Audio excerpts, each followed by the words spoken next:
I'm going to be your instructor for this course. So let's get started.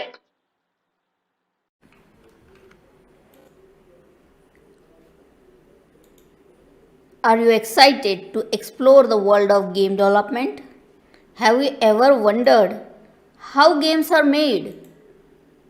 In this course, we'll learn art of making games using a Python library that is used to make games. Pygame provides you tools and features that make game development fun and easy to access. Throughout the course, we'll cover different topics like creating game windows, drawing on the screens and handling player input. We'll also dive into making cool user interfaces so players can interact with our games easily. And of course, what is a game without sound? We'll learn how to add sound effects and background music to make our games more alive.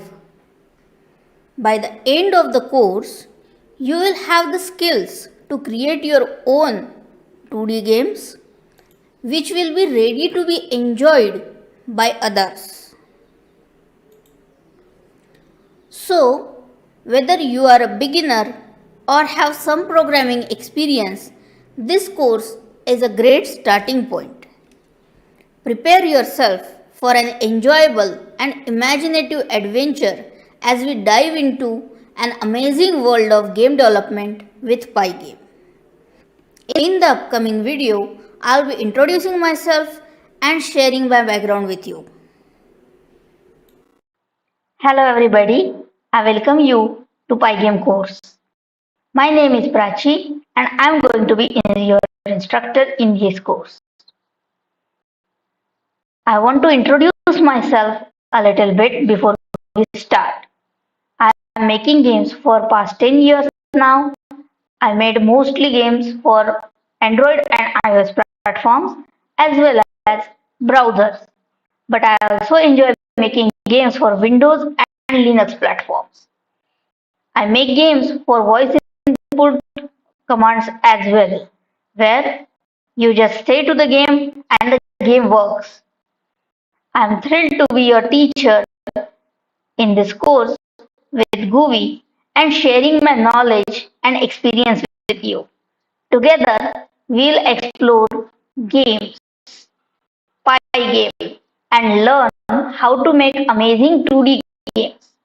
So, get ready for an adventure in learning and let's also have some fun. So, stay tuned.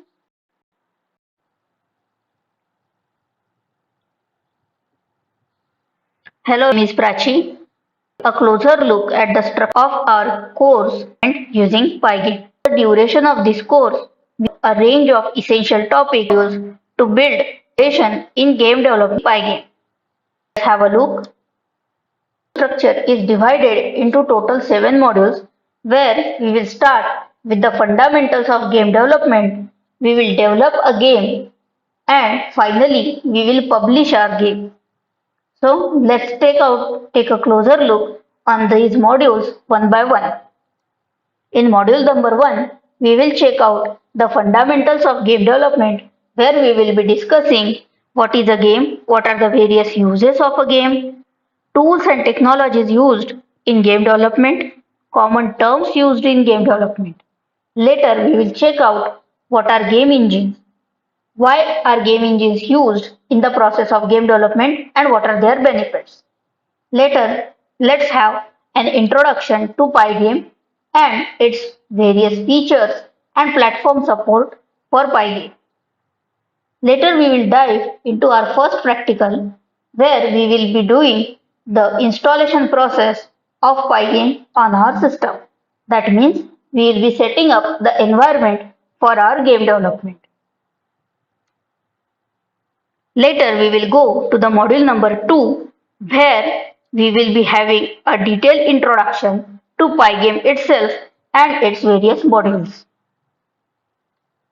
We will be checking out top modules in Pygame. We will be checking out the display related modules in Pygame. Later, we will be checking out event handling, user interface and control, and sound and music related modules in Python. Later, in the practical, we will be creating an empty window for our game, and in the practical number 2, we will customize this window for its properties like caption, color, icon, size, etc.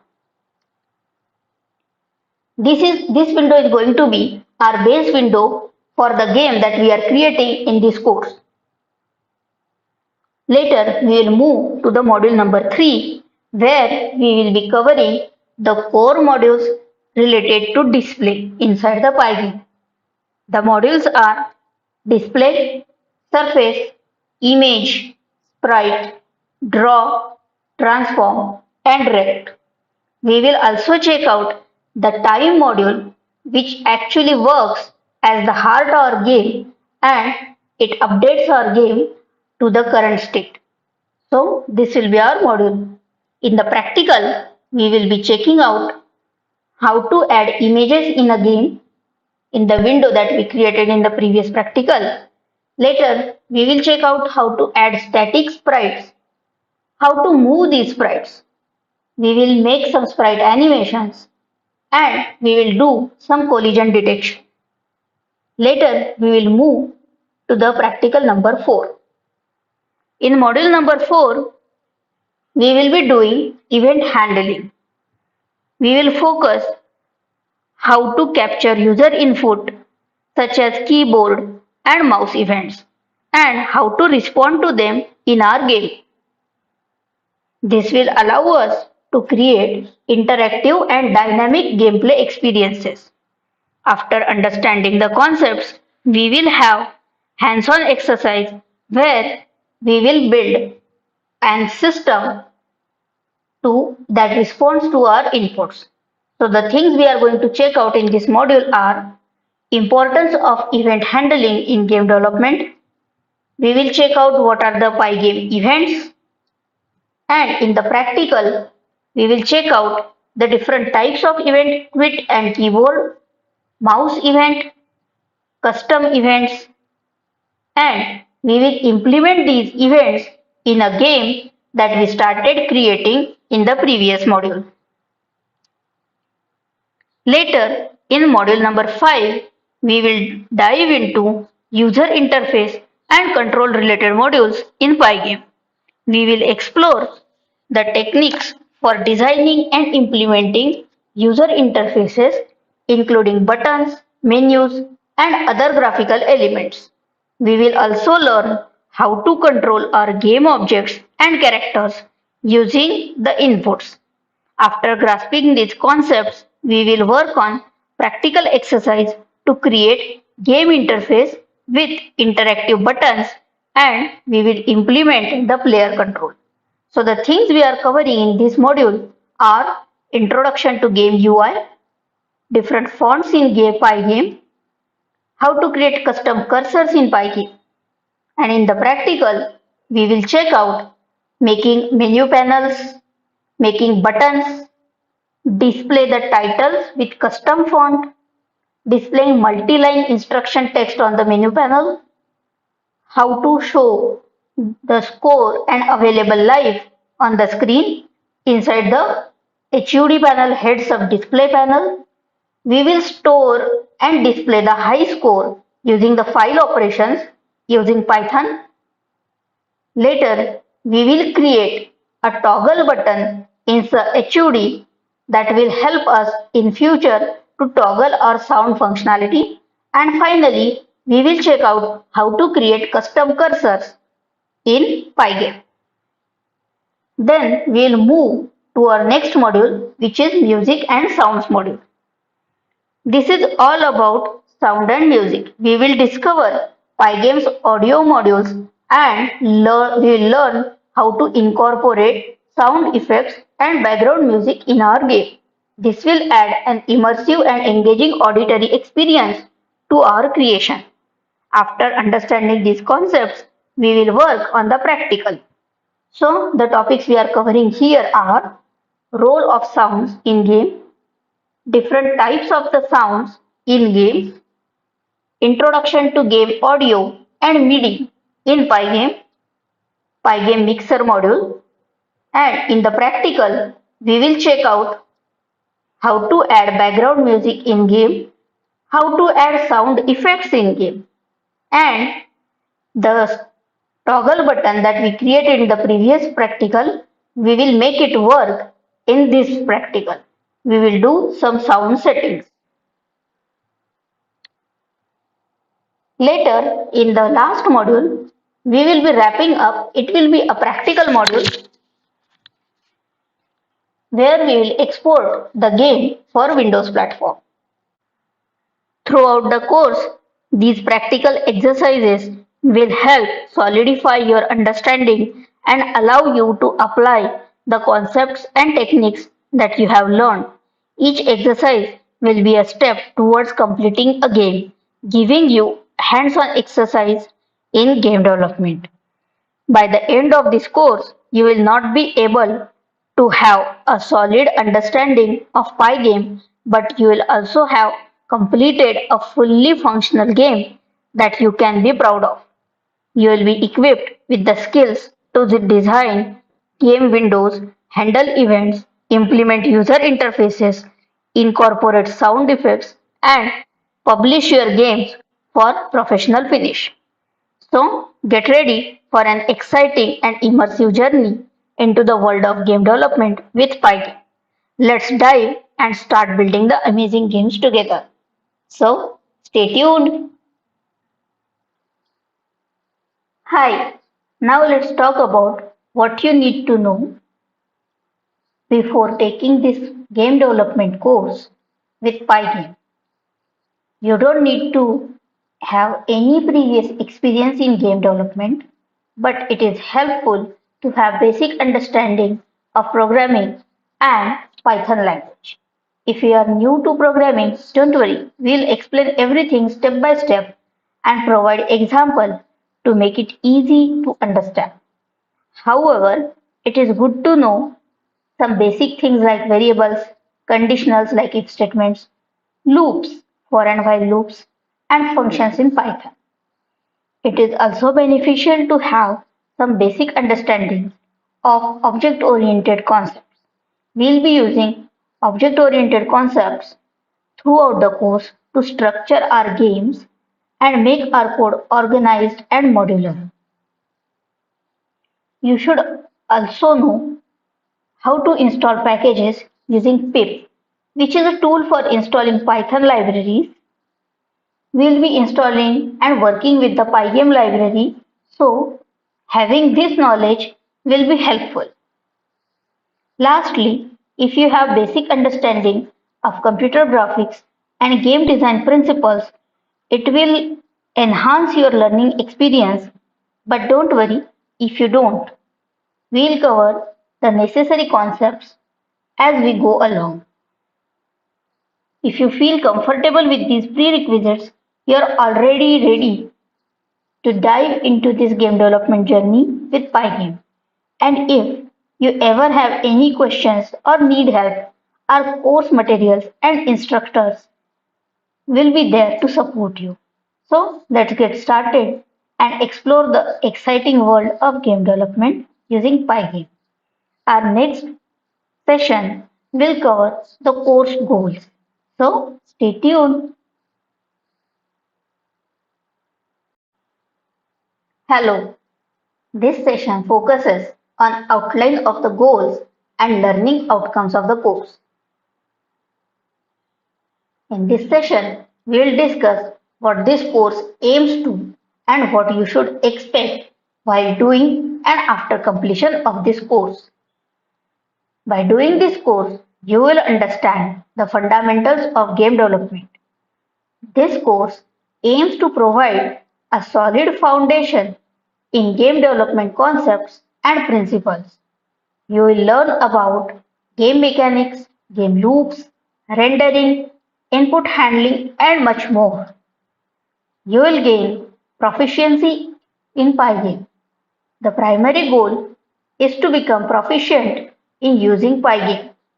a powerful Python library for game development. You will learn how to leverage its modules and features to create interactive and engaging 2D games. You will develop practical game development skills through hands-on experience and projects. You will apply the concepts learned to build complete games. Each module will include practical exercises that contribute to development of a full-fledged games, reinforcing your skills and knowledge. You will understand the game design and user experience. You will learn the principles of game design and UX to create games that are enjoyable and intuitive to play. Topics such as user interface designs, controls, and audio integration will be covered in this course. This course will enhance your problem-solving skills and programming abilities. Game development requires problem-solving skills and logical thinking. This course will challenge you to solve coding problems, design game mechanics, and optimize performances, helping you to improve your overall programming skills. It will also foster your creativity and innovation. The course aims to unleash your creativity and encourage innovation in game development.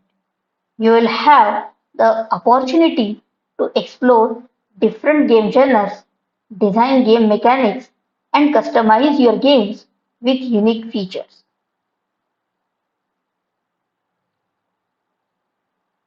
This will also prepare you for further game development endeavors.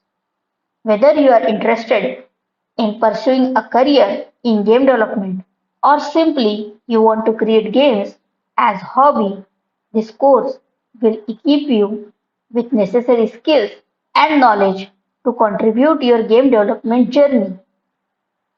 By the end of this course, you will have the confidence and skills to create your own fully functional 2D game using Python, opening up possibilities for future game development projects and endeavors.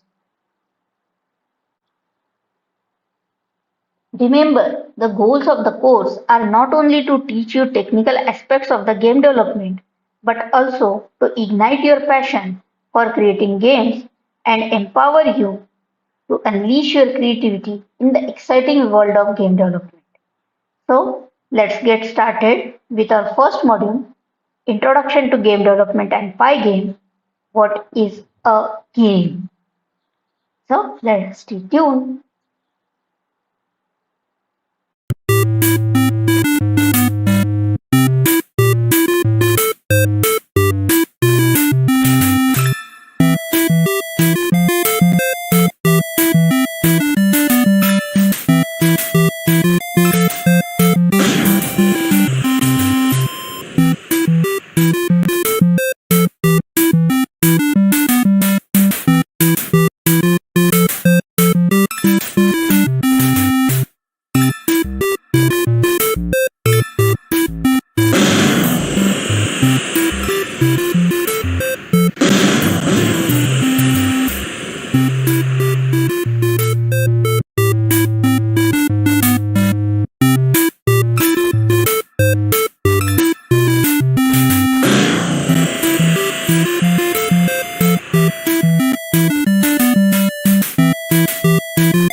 Hello. This module focuses on fundamentals of game development and introduction to Pygame. In this video, we'll have a look at what is a game. So, let's get started. A game is a set of activities with defined set of rules that players engage in to achieve a reward. It can include various types including indoor and outdoor sports, party games, tabletop games, and video games. The primary motivations for playing games are entertainment, fun, and anticipation of receiving a reward. Games involve participation from individuals or groups who willingly enter into game structure and interact with the elements based on established rules. The activities within a game can range from physical actions to mental challenges, requiring strategic thinking, decision making, and problem solving skills. Players engage in games to experience enjoyment, entertain themselves, and seek a sense of accomplishment or satisfaction by meeting the objective or challenges presented by the game. The rewards can take different forms, such as winning a competition, achieving a high score, unlocking new levels or content, or simply experiencing the thrill of the play. A video game is a type of game that is played on electronic devices, such as computers, consoles, mobile devices, with the aid of video and audio output. It combines interactive gameplay with visual and auditory elements to create virtual experience for the player. Video games typically involve controlling a character or manipulating objects within a virtual environment, following a set of objectives. They offer a wide range of genres and styles, including action, adventure, role-playing, strategy, puzzle, sports, and much more. In video games, players interact with the game world through input devices such as controllers, keyboards, or touchscreens to navigate through the game, make decisions, and perform actions. All these things are done with input devices. The game responds to the player's inputs, providing feedback and presenting challenges to puzzles to overcome. Stories and films have abilities to simulate your thoughts and imagination, providing entertainment along the way. Softwares and apps offer rules and interactions that engage users in various ways. Video games provide a platform where you can test your imagination and cognitive abilities, enabling you to find a positive outcome in challenging situations while being entertained. Video games often feature rich storytelling, immersive graphics, and captivating soundtracks that enhance players' engagement and create engaging experience. They can be played solo in multiplayer modes with friends or online communities, even competitively in esports tournaments. Video games have become a significant form of entertainment, offering interactive and visually stimulating experiences that transports players to imaginative worlds. They provide opportunities for relaxation, social interaction, skill development, and personal enjoyment, making them a very popular and influential medium in the modern culture. In the coming session, we are checking out what are the various uses of video games. As we saw, video games are not for only entertainment, but there are various applications we'll check out in the coming session. So stay tuned. Hi, in the last video, we learned what is a game. In this video, we'll see various uses of video games. Video games have a wide range of uses and applications in today's world. Let's explore them in more details. First one is entertainment. Video games are primarily played for entertainment purposes. They provide immersive experiences, captivating narratives, and interactive gameplay that offers hours of enjoyment. Education and training. Video games have increasingly been used as educational tools. They can facilitate learning by providing interactive environments for subjects such as mathematics, science, history, and language learning. They also serve as training platforms for various industries, like simulating real-world scenarios and allowing users to practice skills and decision making. Next is skill development. Video games can help develop a variety of skills. They can improve hand-eye coordination, strategic thinking, problem-solving abilities, and multitasking skills. Certain games also focus on specific skill sets such as puzzle solving or critical thinking. Behavioral studies. Video games provide researchers with valuable insights into human behavior. Researchers study player behavior, preferences, and responses within the game environment, allowing for behavioral studies and analysis. Next comes customer retention and loyalty programs. Video games are often used by businesses as customer retention and loyalty programs. They can offer rewards, exclusive content, or special events within the game to incentivize customers to stay engaged and loyal to the brand or product. Advertising. Video games provide platform for advertising products and services. In-game advertisements, product placements, or sponsored contents can reach a large and engaged audience, effectively promoting brands and increasing the awareness. Social awareness.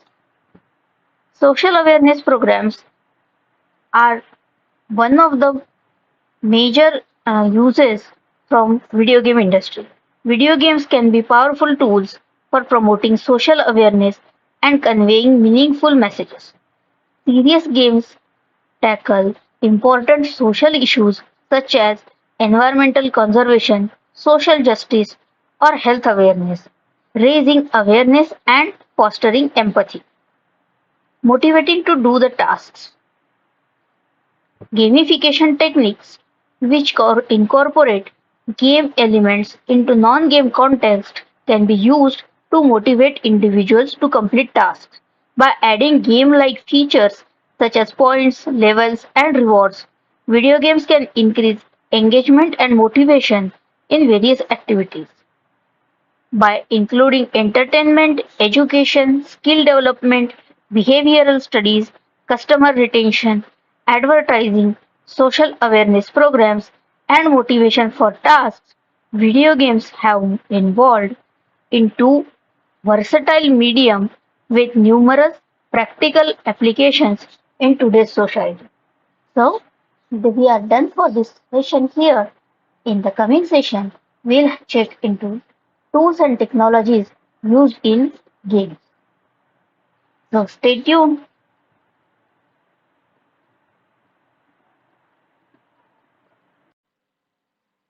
Hello.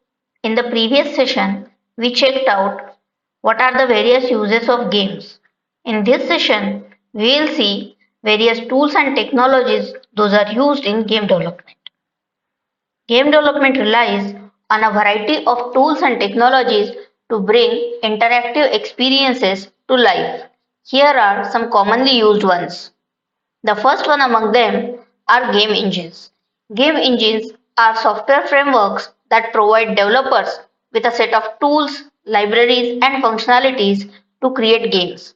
For example, Unity, Unreal, Godot, Coco Studio are examples of game engines. The next one is Integrated Development Environment called as IDE. IDEs are software applications that provide a comprehensive environment for writing, debugging, and managing code. Popular IDEs for game development include Visual Studio, Unity Editor, and Godot Editor. Next comes programming languages. Game developers utilize programming languages to write the logic and behavior of their games. Commonly used languages include C Sharp, C++, Python, Java, and JavaScript. Next comes graphics design and animation tools. Game development often includes creating visually appealing graphics and animations. Tools like Adobe Photoshop, Illustrator, Blender, Maya, and spine are commonly used for creating 2D and 3D assets. Now, what is a game without sounds? So, audio tools, sound effects, and music play a crucial role in enhancing the gaming experiences. Audio tools like Audacity and Fmod help game developers to create and integrate audio assets into their games. Now, the version control systems. Version control systems such as Git or SVN enable collaboration and efficient management of source code, allowing multiple developers to work on the same project simultaneously and track the changes. Game development libraries and APIs. The developers leverage various libraries and APIs to streamline the development process and access pre-built functionalities. These kind of libraries include Pygame, SDL, DirectX, and OpenGL. Testing and debugging tools. Testing and debugging tools are crucial to ensure the quality and stability of the games. Tools like Unity Test Runner, Visual Studio Debugger, and GameMaker Debugger assist the developers in identifying and fixing the issues. Game development middlewares. The middleware softwares provide additional functionalities and features for game development. These examples include physics engines like Box2D, Chipmunk2D, etc., networking libraries like Photon, and artificial intelligence frameworks like Behavior Designer. Now, after we completely make a game, we need to deploy this, and for this, we are going to need cloud services. Cloud services are cloud-based services such as Amazon Web Service or Microsoft Azure. They offer a scalable infrastructure and storage solutions for game development, multiplayer functionality, analytics, and server management. These tools and technologies empower the game developers to create engaging and immersive experiences by handling various aspects of game development, including code, graphics, audio, testing, collaboration, and deployment. The choice of the tools depend on specific requirements and preferences of the game development team and the type of game that is being created. In this session, we saw some of the most common tools and technologies used in game development. In the coming session, we will have a look at what is a game engine and what is its role in game development. So, stay tuned. Hello everybody and welcome back. In the previous session, we saw tools and technologies used in game development. Game development has its own set of terminologies that include various concepts and practices. Here are some common terms used in game development. So let's get started. The first one of them is game design. Game design is a process of creating the overall concept, mechanics, rules, and structure of the game. Game design starts with pre-production and stays till its deployments. It is not just an art or display, but the whole concept brainstormed, researched, and presented in a meaningful way. Game design helps each and every person in the team to understand their role for the project. Next is gameplay. The gameplay is the interactive elements and experiences that players engage with while playing the game. Here comes level design. Level design is the creation of game levels or environments, including layouts, obstacles, challenges, and pacing.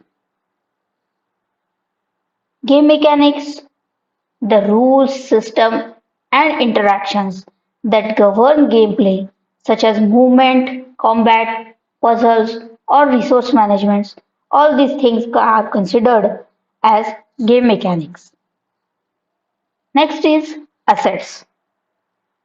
Assets are the visuals, audio, and interactive elements used in game, including characters, objects, environments, textures, sound effects, music, fonts, icons, etc. One of the most common terms used in game development is sprite, a 2D graphical element or character that can be used or animated within the game is called a sprite. Game physics. It is the simulation of realistic and physical behavior such as gravity, collision detection, object interaction within the game world. All these things are considered as game physics. Game physics is accomplished by using physics engines. Here comes artificial intelligence, the programming of computer controlled entities within the game to exhibit intelligent behaviors and decision making. For example, the enemies in the game are not controlled by people, those are controlled by the artificial intelligence. Now, let's move to the scripting. Scripting is the process of writing the code or scripts to define specific behaviors, events, or interactions in the game. UI, user interface. The visual elements and controls those allow players to interact with the game, including menus, buttons, HUDs, and on-screen prompts.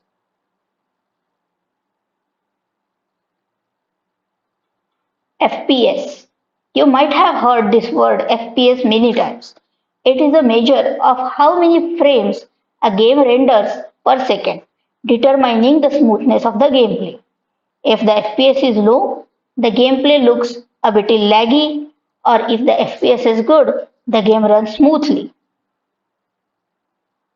Bug. Bug is an error or a flaw in the game code that causes unintended behavior or issues. Beta testing.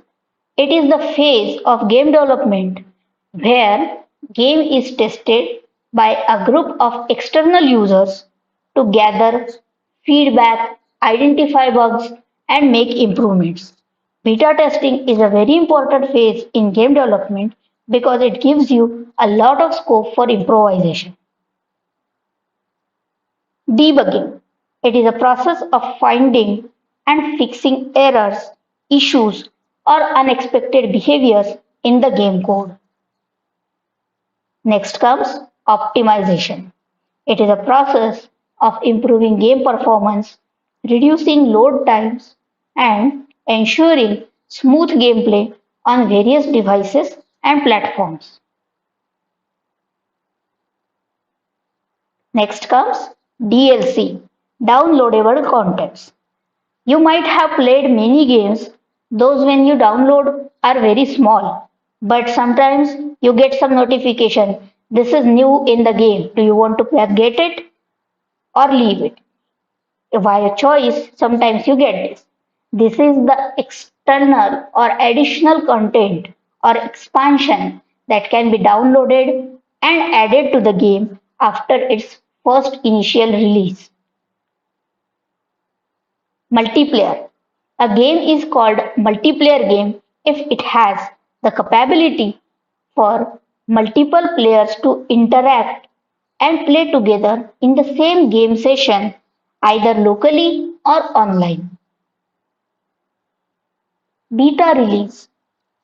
It is a pre-release version of a game mode available to a limited audience for testing and feedback. Beta testing and beta release go hand in hand. Early access. It is a model where players can access and play an unfinished version of a game, providing feedback and suggestions during its development. Next comes game over, the state or condition where a player fails to meet the objectives or requirements of the game, resulting in the end of the game session. That's it. These were most common terms those are used in game development. Understanding these terms can help you navigate discussions, resources, and tutorials related to game development. In the coming session, we'll have a look at what is game engine and a little more details about it. So stay tuned.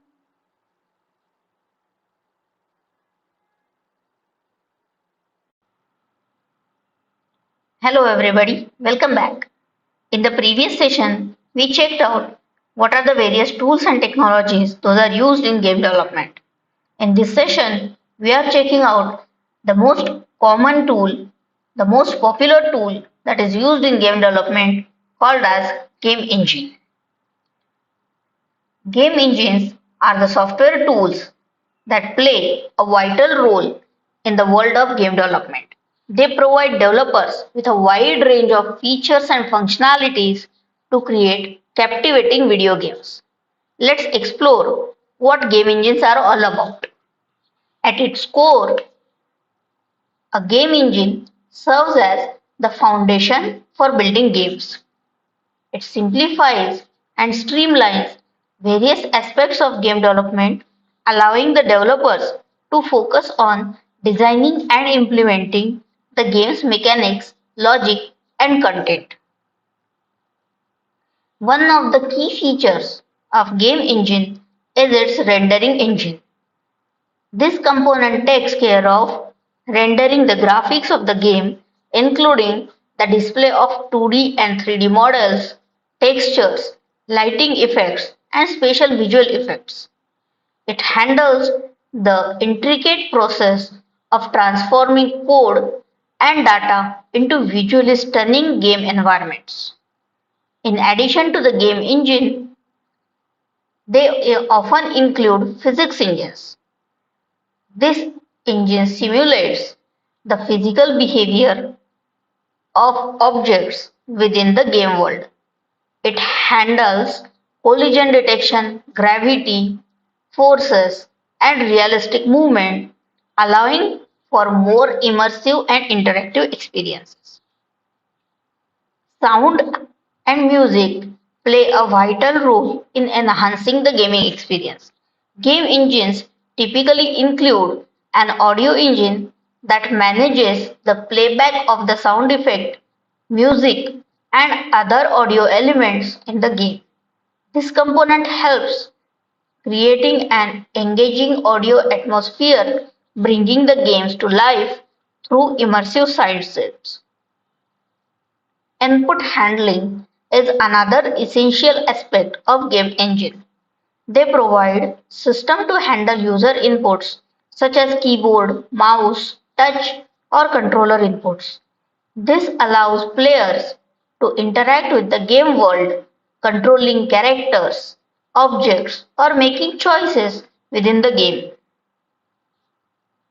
Animation systems are also integral part of game engines. These systems enable the developers to create and manage animations for characters, objects, and other game elements. By using these tools, developers can breathe in life into their games, making their characters move fluidly and objects interact realistically.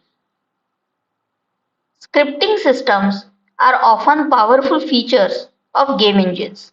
They allow developers to write scripts or code to define game behaviors, events, and interactions. This flexibility empowers the developers to customize and fine tune various aspects of their game, adding unique gameplay elements and features. Asset management systems are crucial for organizing and managing game assets such as art assets, audio files, scripts, and other resources. These systems ensure that developers can efficiently work with numerous assets required for the game, keeping everything organized and accessible. Furthermore, game engines may have scene management capabilities. This allows the developers to create and manage different game scenes or levels, seamlessly transitioning between them and controlling the flow of the gameplay. Lastly, game engines offer often the cross-platform support. They provide the ability to export or publish the games to multiple platforms such as PC, consoles, mobile devices, and even web browsers. This flexibility allows the developers to reach a broader audience and target various platforms with their games. In conclusion, game engines are the backbone of the modern game development. They provide the developers with necessary tools and functionalities to bring their game ideas into life.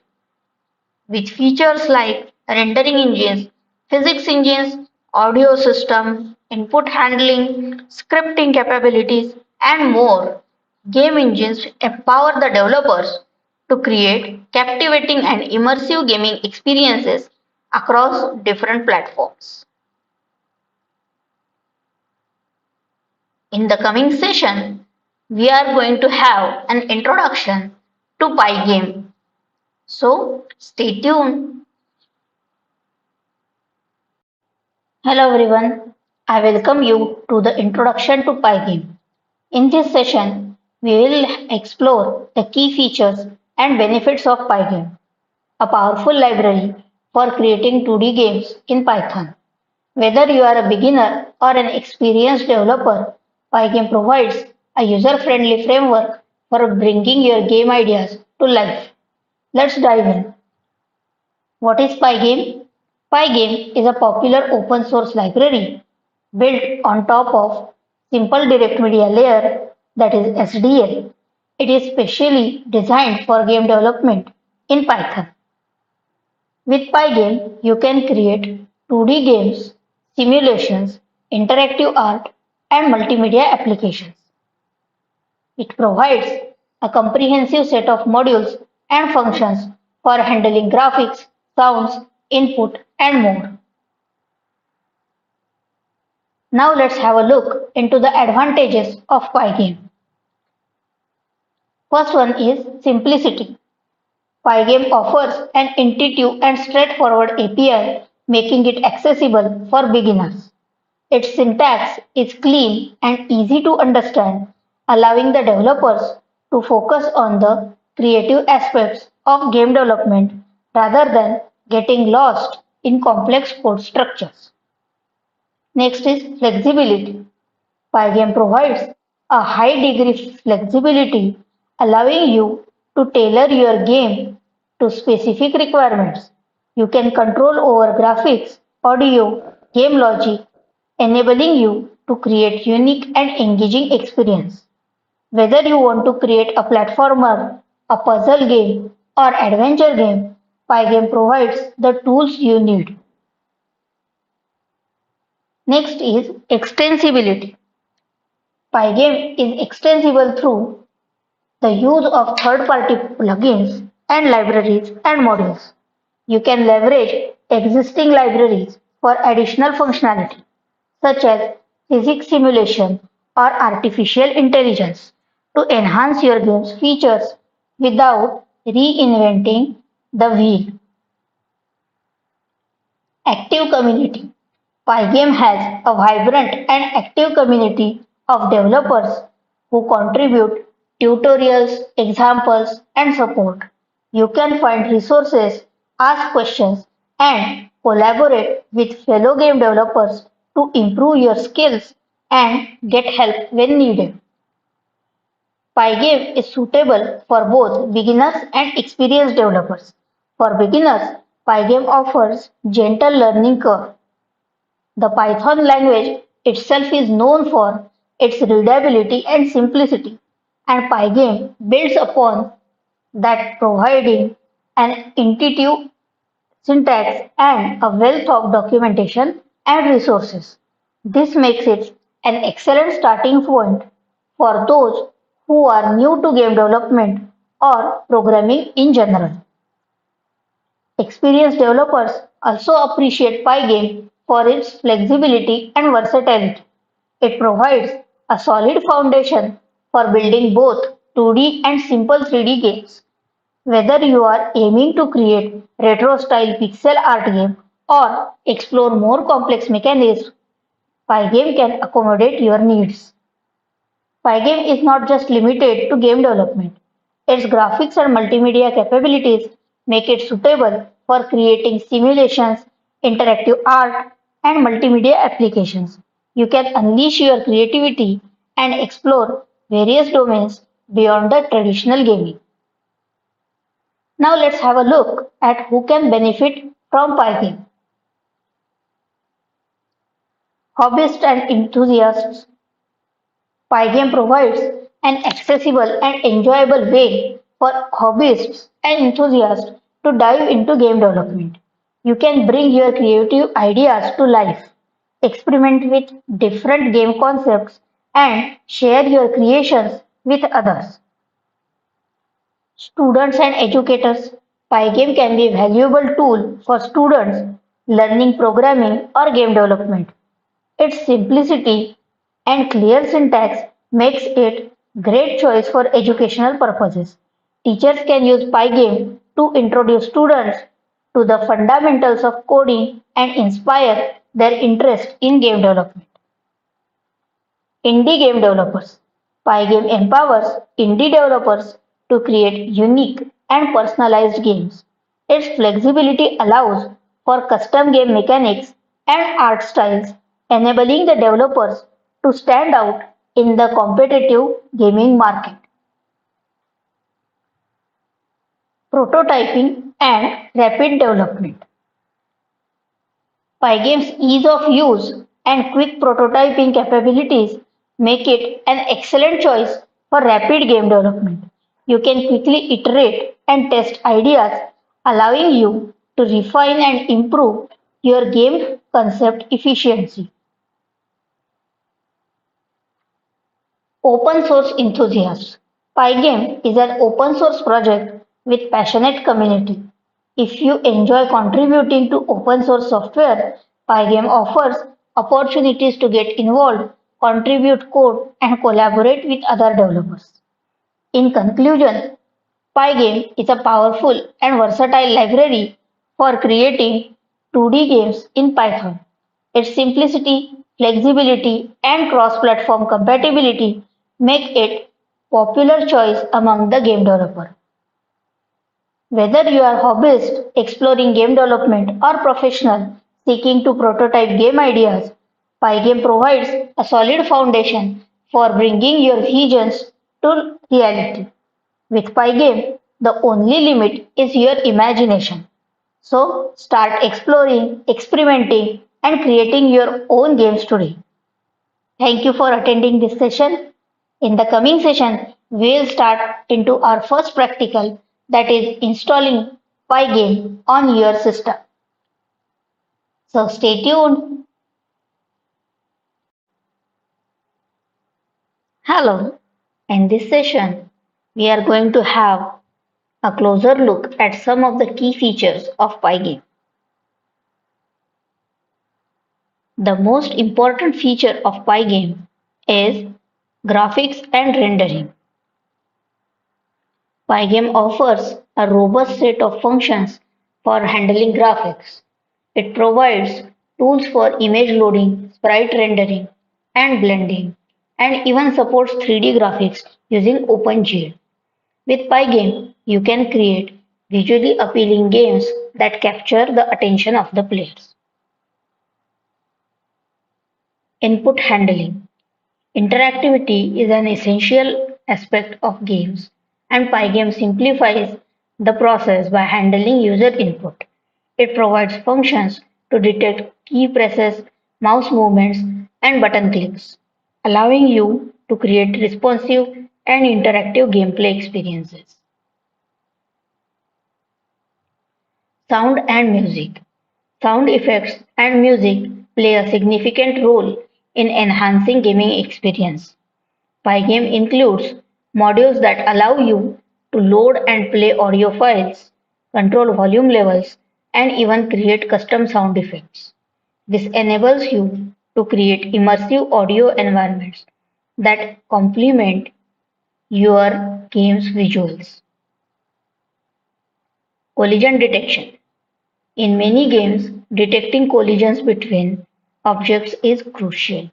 Pygame provides built-in collision detection functions, making it easier to implement gameplay mechanics such as character-enemy collision or object interactions. This simplifies the process of creating engaging and interactive gameplay scenarios. Game physics. Pygame incorporates a simple physics engine that allows you to simulate realistic movements and interactions. It includes functions for handling gravity, velocity, acceleration, and basic physics simulations. This enables you to create games with realistic physics-based behaviors, adding depth and immersion to your gameplay. Here comes the animation. Animations breathe life into your games, and Pygame supports sprite animation. With Pygame, you can easily animate sprites, change their positions, and create smooth transitions between the frames.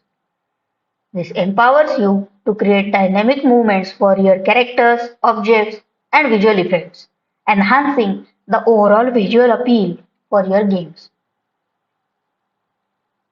Next is cross-platform support. Pygame is compatible with various operating systems, including Windows, macOS, and Linux. This cross-platform support ensures that your games can run on different devices, broadening their reach and allowing you to target a wider audience. These are just a few of many features that Pygame offers to game developers. By leveraging Pygame's functionalities, you can focus on creative aspects of game development rather than dealing with a low-level programming detail. Pygame provides a level of abstraction that allows you to express your game ideas more efficiently. In summary, Pygame is a powerful library for game development in Python, suitable for both beginners and experienced developers.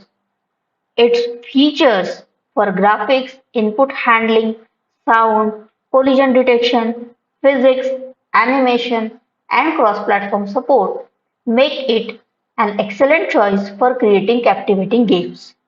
So, whether you are a hobbyist exploring game development or professional seeking a versatile framework, Pygame is here to empower your game development journey.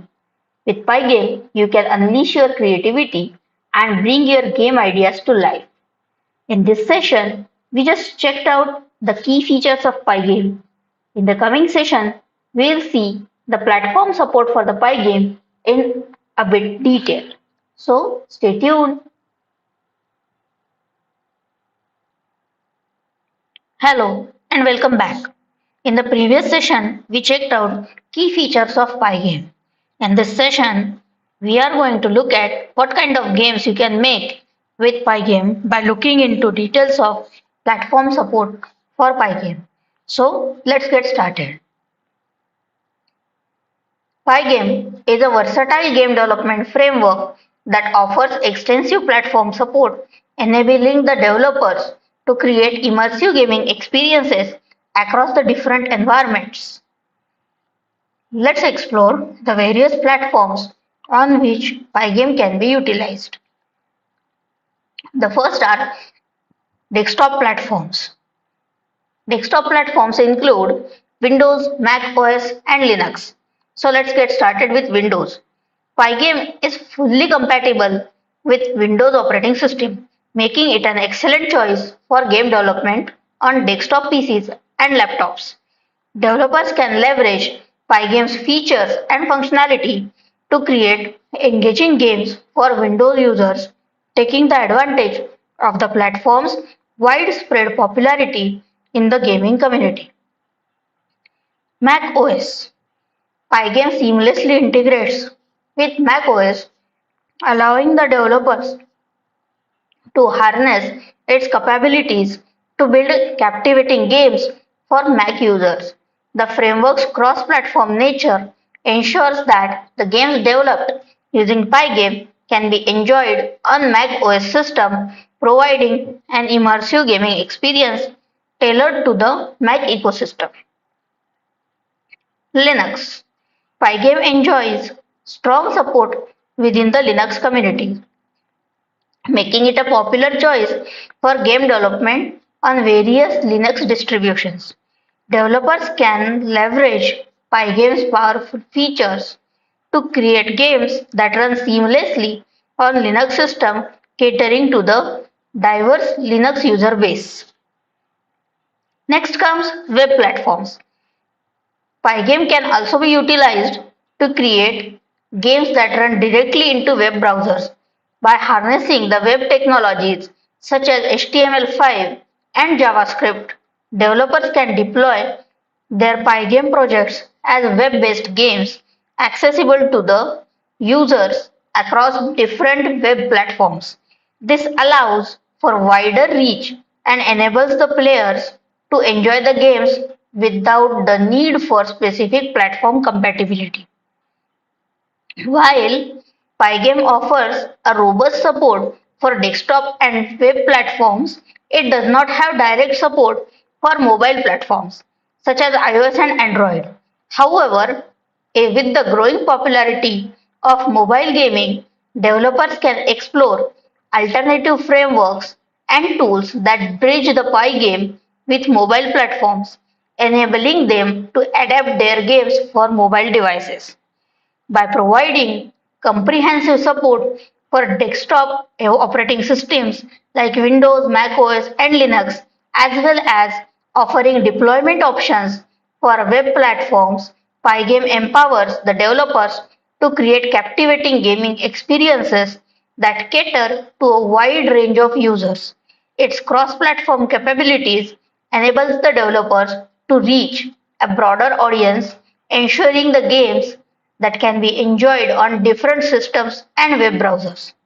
In summary, Pygame offers extensive platform support for desktop environments such as Windows, Mac OS, and Linux, as well as web platforms. While direct support for mobile platforms is not available, developers can explore alternative options to adapt Pygame for mobile game development, further expanding their reach in the gaming market. I hope this provides you with more detailed and extended version of platform support for Pygame. In the next session, we are heading towards practical number 1, where we will be installing Pygame on our computers. We will be installing Pygame on a Windows system as well as a Ubuntu system. So stay tuned.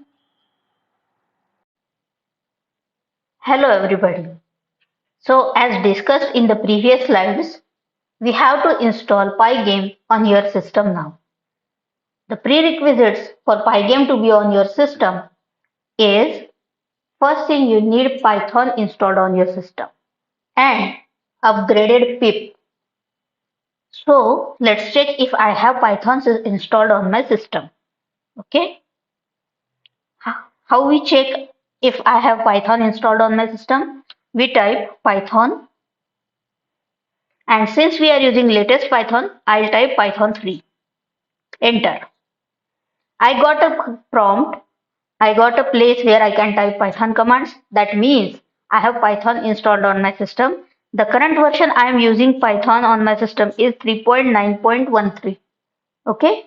So to get out of this interface, I need to type exit and braces. Enter. So I came back to normal command prompt. Now what I need to check is I need to install Pygame using pip. What I'll check? Pip install Pygame. Enter. Okay. So it is saying requirement is already satisfied. Pygame is already available in Python 3.10 libsite package 2.4.0. Okay. So this is how we install Pygame on a Windows system. In the coming video, we will see how to install Pygame in Ubuntu system. Hello everyone. In this session, we will see how to install Pygame on Ubuntu system. My system is a Pop OS, which is a derivative of Ubuntu. So let's get started with that OS. For this, first thing you need to do is sudo apt update. You need to update your system.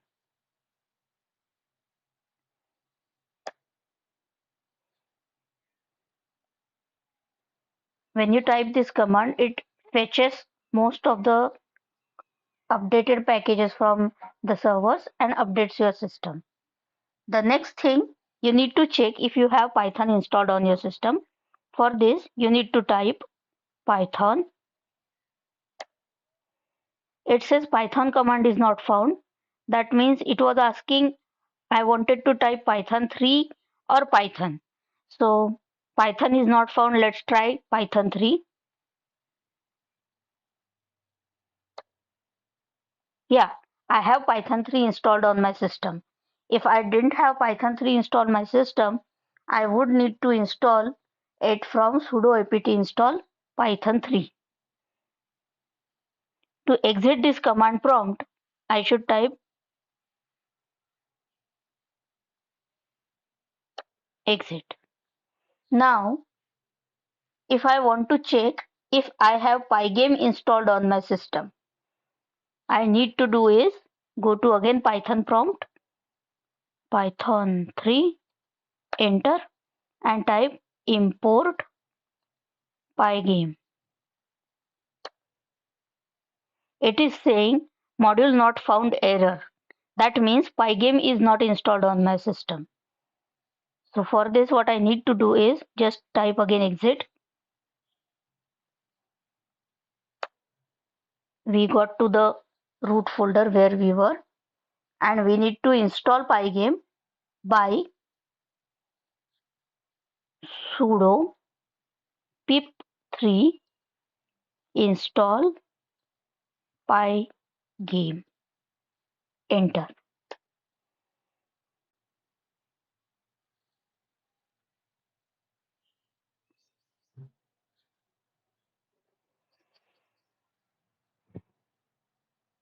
So it is saying installing collected packages successfully installed Pygame 2.5.0. Okay, so it is installed. Let's now check again. Let's type Python 3, enter, import Pygame, enter. Yeah, it is saying hello from the Pygame community, and they have provided the URL of their website. So this is how we install Pygame. Let's exit from here.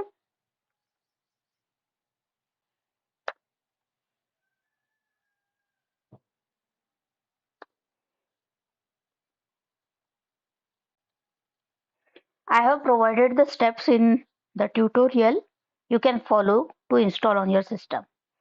In the coming session, or if we can say in the coming practicals, we will work on step-by-step modules of Pygames.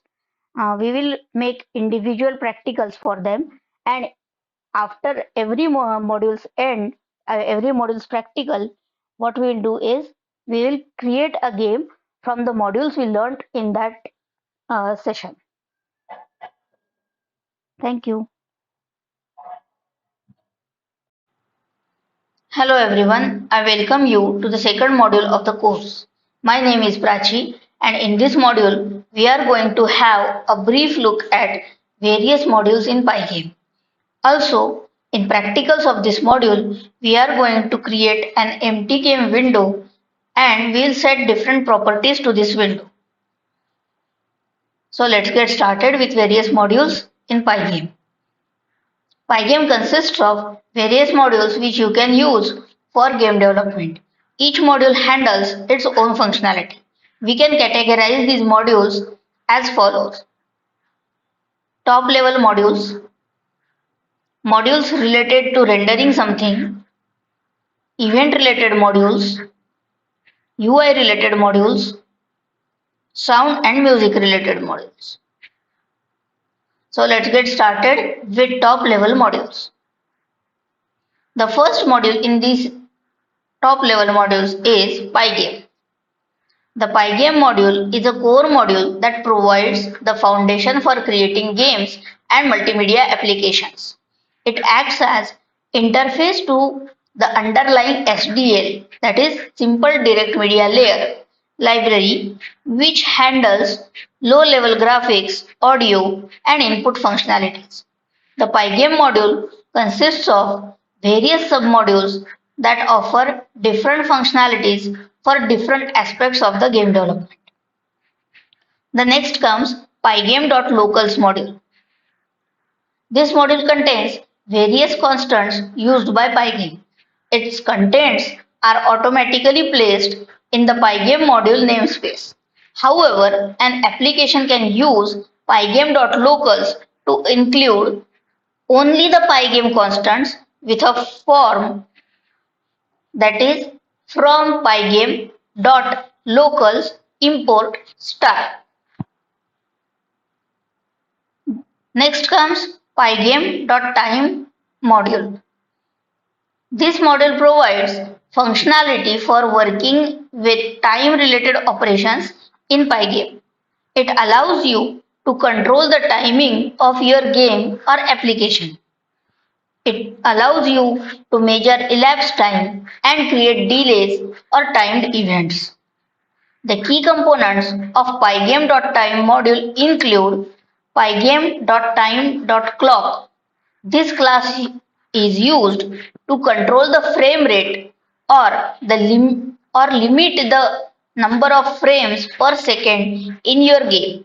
It provides methods such as tick to regulate the frame rate and ensure smooth animation. Next comes Pygame.time.getTicks. The Pygame.time.getTicks function returns the number of milliseconds that have passed since the game is started. It is commonly used for measuring the elapsed time or creating the timed events. Pygame.time.delay. The Pygame.time.delay function introduces a delay in a game loop for a specific number of milliseconds. It is used for creating pauses or implementing time-based actions. By utilizing the Pygame.time module, you can manage the timing aspects of your game, control animations, implement time-based mechanics, and create synchronized events. Now, let's move to the next type of modules, those handle display related things. The first module in this is Pygame.display. This module provides functions and classes to manage the game window or the display. It allows you to create, resize, update the display as well as handle the events related to the window. Next comes Pygame.surface. The surface class represents an image or surface that can be drawn upon. It is primary object used for rendering graphics in Pygame. You can load images onto surface, draw shapes, and perform various operations like blitting and scaling. Next comes Pygame.image. This module provides functions for loading and manipulating images. It allows you to load images from files, create surfaces from images, and performs operations such as scaling, rotating, and flipping. Now we move to Pygame.sprite module. The sprite module is used for creating and managing sprite objects. Sprites are 2D graphical objects that can be drawn onto a surface. They provide a convenient way to organize and update multiple objects in a game, such as characters, enemies, or bullets. The next module here is pygame.draw. This module contains functions for drawing basic shapes and lines onto surfaces. It includes functions for drawing rectangles, circles, polygons, lines, and much more. It is used for creating simple graphics and visual elements in your game. The final module in this category is pygame.transform. This module provides functions for transforming and manipulating surfaces. It includes operations such as scaling, rotating, flipping, and cropping surfaces. It is useful for modifying or transforming images during runtime. Now let's move to the next category, which is events related modules. In Pygame, events represent various actions performed by the user or system during the execution of game or application. Here are some commonly used event types and the modules associated with them. First one is keyboard events. The pygame.keyDown and pygame.keyUp events. These events occur when key is pressed down or released. The associated module with these is pygame.event. Next come mouse events. Pygame.mouse button down and mouse button up events. These events occur when the mouse button is pressed down or released. Pygame.mouse motion event is occurred when mouse is moved. And the associated modules here are pygame.event and pygame.mouse. We are going to check out these modules individually in the coming sessions. So here we are just getting introduced to these modules. The next event related module is window events. Pygame.quit event. This event occurs when users click on close button on the window. Pygame.active event. This event occurs when window gains or loses the focus. Next come the user defined events or custom events. You can create custom events using pygame.userEventType and assign your own event codes. Pygame also supports joystick usage. So for this we have joystick events. Pygame.joystick button down and pygame.joystick button events occur when joystick button is pressed down or released. Pygame joystick motion event is event which occurs when joystick axis is moved. These are just few examples of event types and their associated modules in Pygame. By handling different event types and using appropriate event modules, you can create interactive and dynamic games and applications. The games we are creating in this session will be using all the above types except the joystick events. There are other display related modules in Pygame which we can use for improving UI of our game, the user interface of our game. So first one among them is the font module. The font module in Pygame provides functionality for working with fonts and text rendering in your games or applications. It allows you to load different fonts, set text properties, and render text on the screen. Key functionalities of font module include loading fonts, rendering text, and font properties.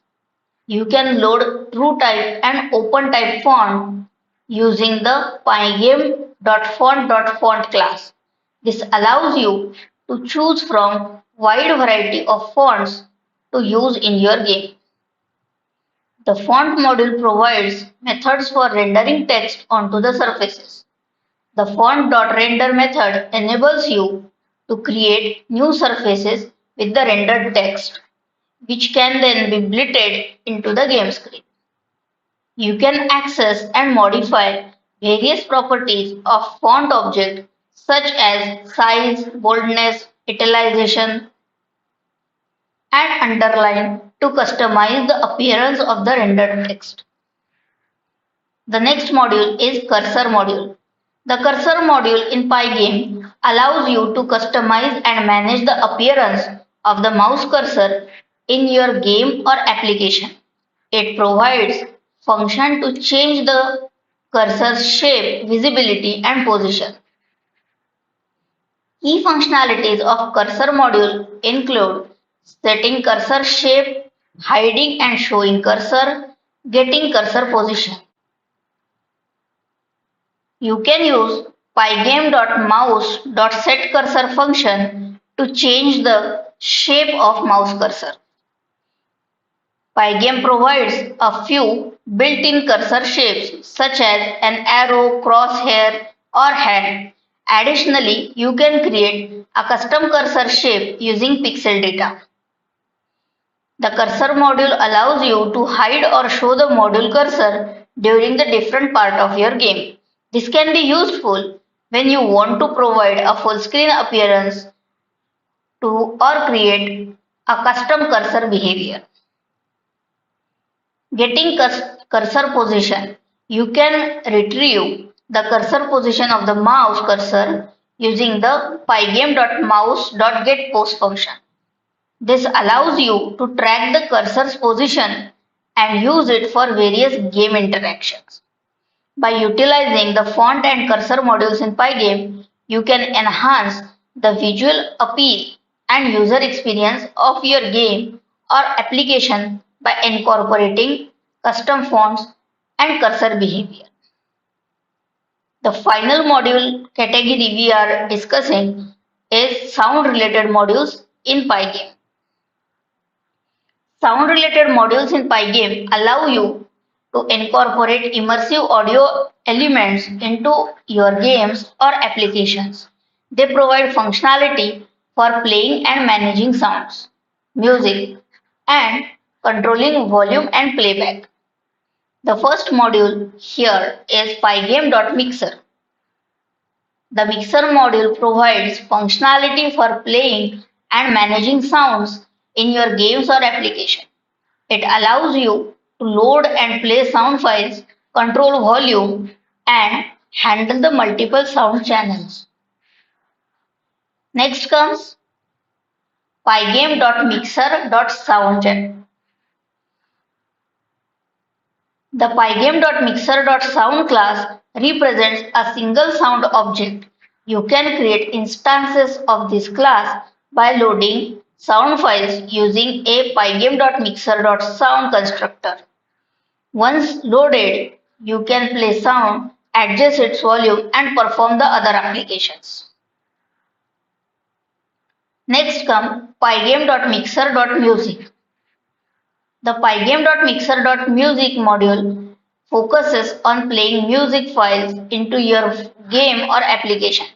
It provides functions to load and play music file, control playback, set volume, and handle music events. The final module in this category is pygame.mixer.channel. This class represents an individual sound channel. Channels allow you to play multiple sounds simultaneously and control them independently. You can assign sounds to specific channels, control volume and playback, and manage the channel attributes. By utilizing these sound related modules in Pygame, you can incorporate background music, sound effects, and interactive audio element into your game to enhance the overall player experience. That's it for this session. We'll do some practical So let's create an empty window for our game in the coming session.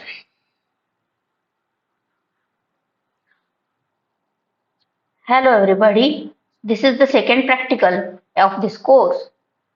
In this second module, the first session of the practical is to create an empty game window using Pygame. We just learned in this module that the display module is used to create empty window. So let's get started with the same module. Okay. To create my own project, I've created an empty folder in my system and I'm going to use VS Code as my editor. You can use any of your favorite code editor to write your code. So for this, I'm going to open my folder with code by right clicking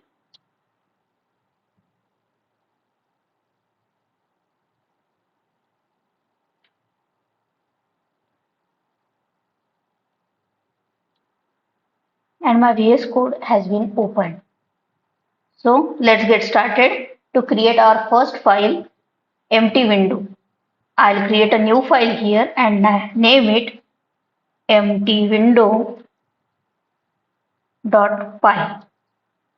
Okay, and I'll save it in Pygame to Groovy folder.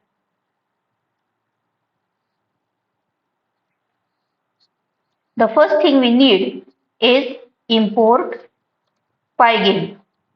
If you remember, while installing Pygame, we checked this function if our Pygame is installed or not in our system. This will bring the Pygame module inside our interpreter. Now, the second thing we need to do is pygame.init. It will initialize our Pygame module. Pygame.init. Since we are creating a window, we are going to need the dimensions of the window. For this, what we will do is we will create two variables, one for width and one for height. So, say width is equal to width width width is equal to 800, height is equal to say 600. Okay,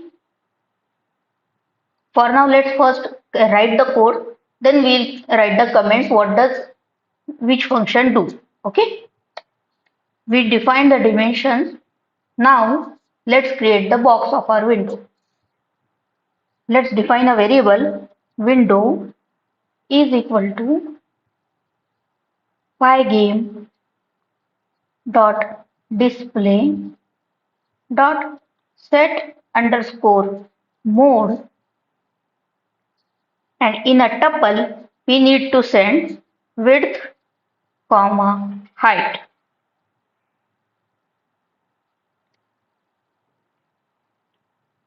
My mistake, width. Okay, now this is just defining the window. Now we have to use that window. For this we need the game loop. We'll cover the game loop while we proceed, but first we need to write it essentially. I'll explain you as the course goes on. Okay, let's run the loop while running. Now this running is a variable we need to define here. Running is equal to true. While running means you can write while true or anything else. I am using a variable because I can manipulate it later. While running, what do we need to do? We need to check, are we clicking on the close button of window. So for this there is an event in Pygame which is called as pygame.quit. I'll check out for event in pygame dot event dot get. We'll cover this method shortly when we go to the events. If event dot type is equal to pygame dot quit, let's see, running equal to false. If we wrote while true here, we would have to write something like break or something here. So instead we defined a variable if it is running or not. Okay. Now out of this, while running, what we need to do, pygame dot display dot update, and to quit the pygame we need pygame dot quit. This is our file, a very basic file where we initialize pygame module. We define two variables which are the dimensions to create our window by using display.set method. We define a variable if it is running or not just to catch the events in Pygame to check if I am clicking on the close button or not, and we are displaying, updating the display. Okay. To run this, what we need to do is go to the terminal, type Python and the file name empty window.py and enter. See, you can see a empty window over here. So let's first close this. If I click on this, the pygame.quit event gets fired and we get out of the pygame window. Let's put some comments.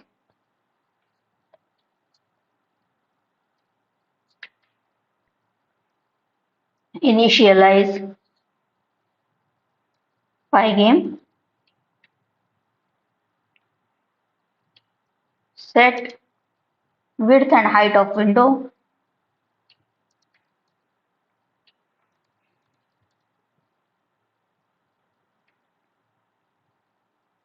create a pygame window,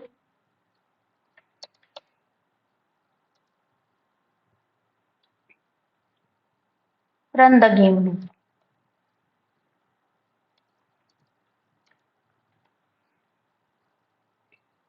Here, what we are doing is we are handling the events.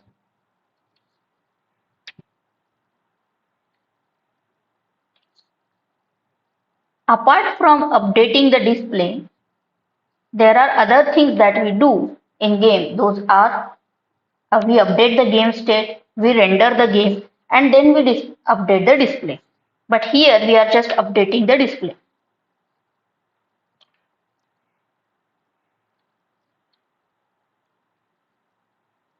Quit pygame. Okay, we saved the file. Just for you, I am going to run this once again. Pygame.emptywindow.py.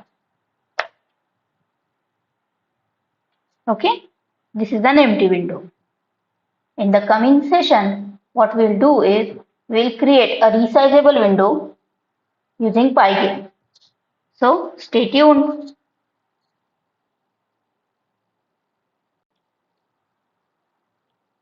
Hello, welcome back. In the previous session, we created an empty window using Pygame. In this session, we are creating a resizable window with the same module. Okay, so I kept this empty window open in my Visual Studio just to show what will be the difference in the new file and the original empty window file. Okay, so let's get started. Let's create a new file here by file, new file. Let's say resizable. window dot py. Okay, let's name it with this name.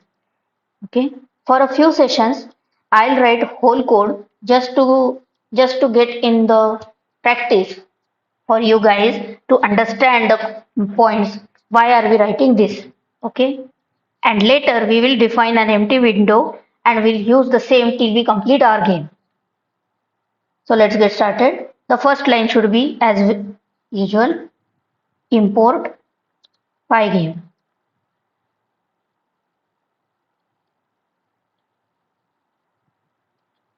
Then we need to initialize pygame.init. We need to define the window properties like width and height. Let's define them here. The dimensions, width, let's use the same values, is equal to 800, and height equal to 600. Now in the previous one, we just provided a tuple width and height to the display as set mode. This time we have to provide a mode as well along with it. So let's define window is equal to pygame dot display dot set underscore mode with the tuple width and height, width comma height, and the mode as pygame dot resizable. Okay, this will allow us to resize our window. Let's define a boolean here is underscore resizable. This will give us a power to control this one. True. And in the previous one, we defined the empty window with simple black color. This time let's fill some color in it. BG. For this we need to define a color. BG color is equal to, let's say 0, 255, 255, the cyan color.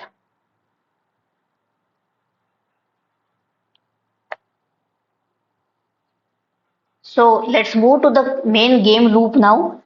For this, as discussed previously, we want the control in our hand. So we will define a boolean here called as running is equal to true. Now let's start the loop. While running, we need to check the events those are triggered when our game loop is running. So for events, for event in pygame dot event dot get, this method returns us the list of events, and for each event we are going to check this.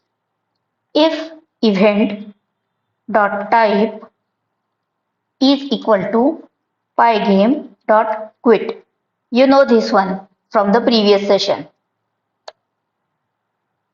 Let's do running is equal to false. Now there is another type of event called as video resize. This helps us to resize our window. This event is triggered when window is resized. So it will be helpful for us. Let's do it. Elif. If you are familiar with Python, you know elif. Elif event dot type is equal to pygame dot video video resize. In that case, we need to move it to here. In that case, if is resizable, the one we defined, the boolean, because we want that in our control. If it is resizable,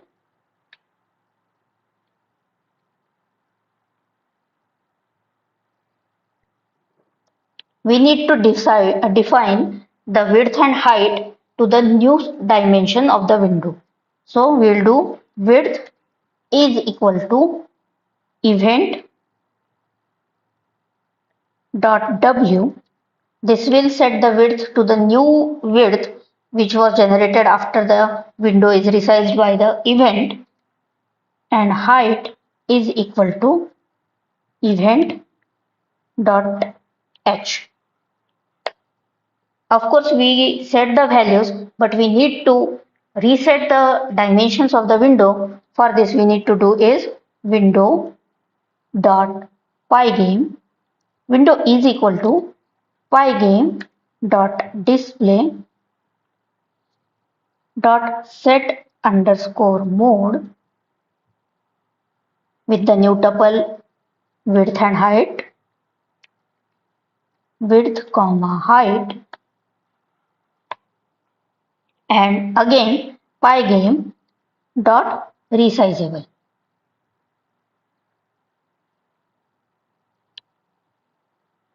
Now, what if my event is a key event, keyboard event? Elif event dot type equal pygame dot key down.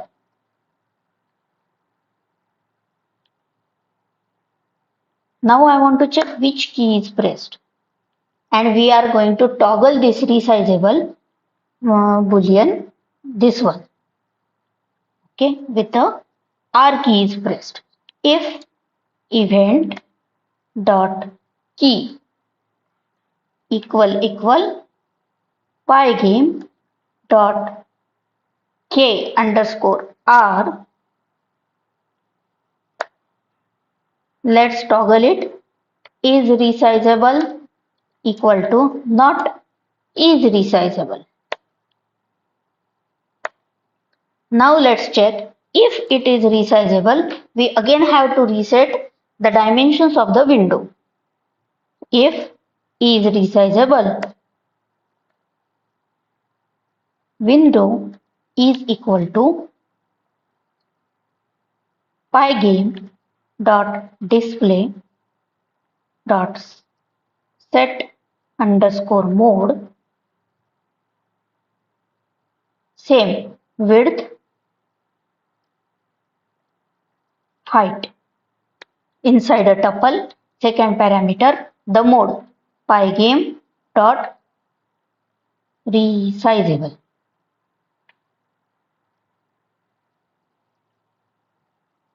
Else we need to provide the simple dimensions without any mode. Window is equal to pygame dot display dot set underscore mode with width and height.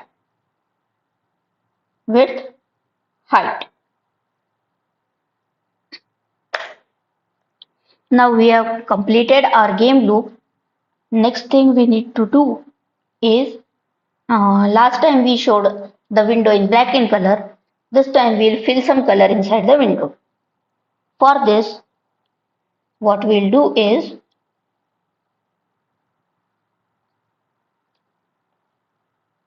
while our game loop is running, let's fill the window with window dot fill the BG color that we defined above. And at the end, let's write pygame dot quit. Okay, we are now ready to test our file. Okay, so let's open our terminal.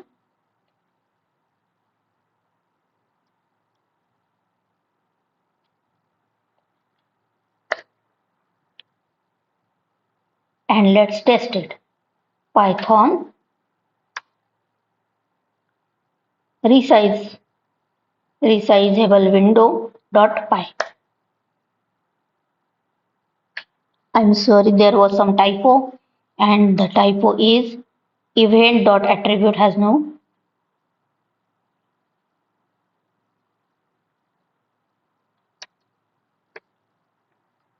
Okay.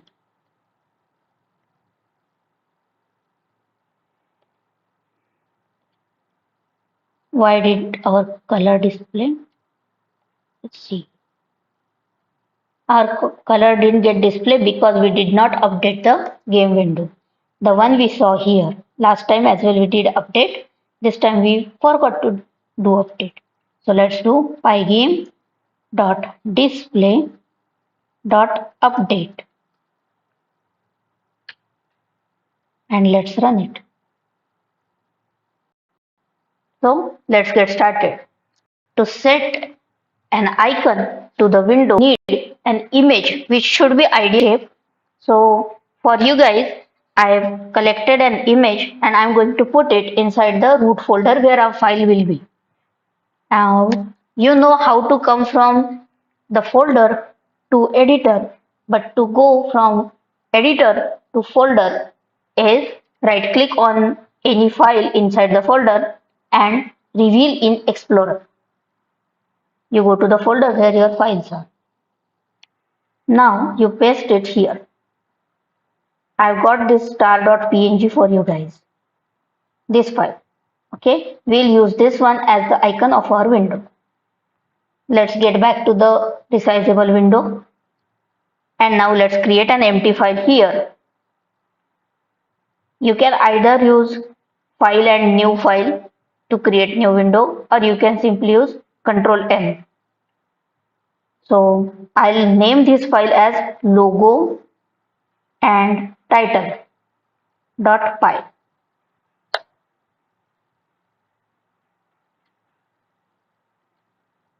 Okay, so as usual, first thing is import Pygame.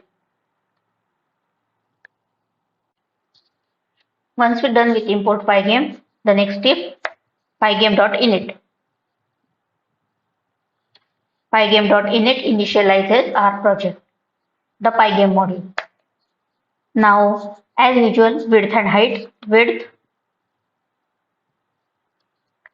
let's keep it same 800, and height is equal to 600. Window, let's define the window. Window is equal to pygame dot display dot set mode to width and height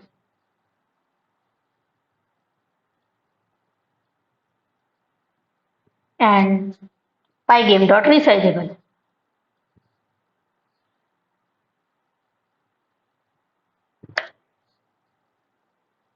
And of course the same is underscore resizable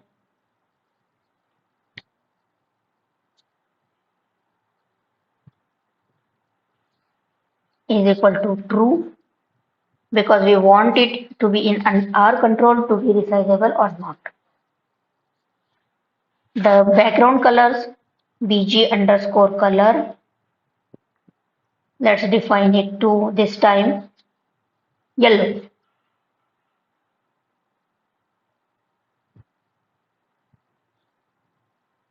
Actually I don't remember the color code for yellow. This time let's put it red.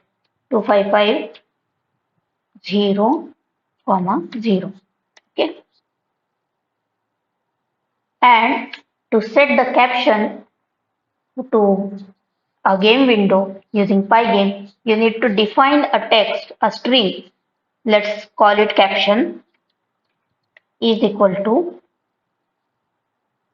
logo and caption setup.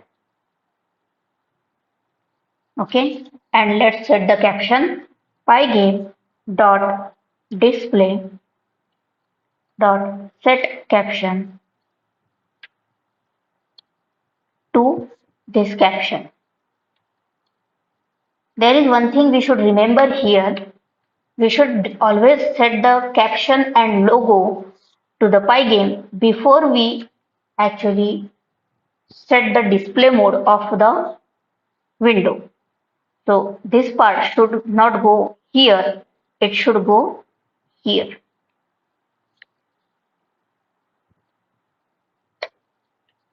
Now let's define the icons. Icon underscore path is equal to star.png, the file we copied.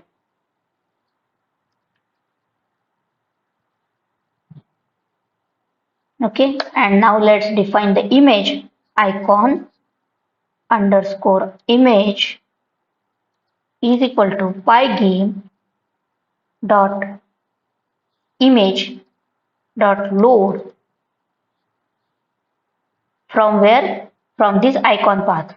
Icon underscore path. This is just a glimpse how to handle external images inside Pygame. We'll look it into in details when we actually work on the images using Pygame.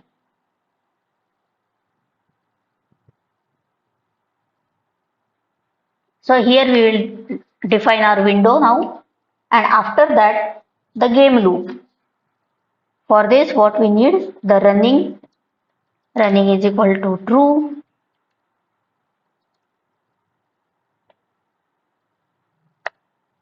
and we need to check the loop while running. Let's define the handles for event in Pygame dot event dot get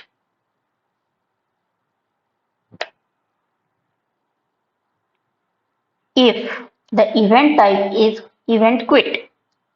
If event dot type equal to event pygame dot quit.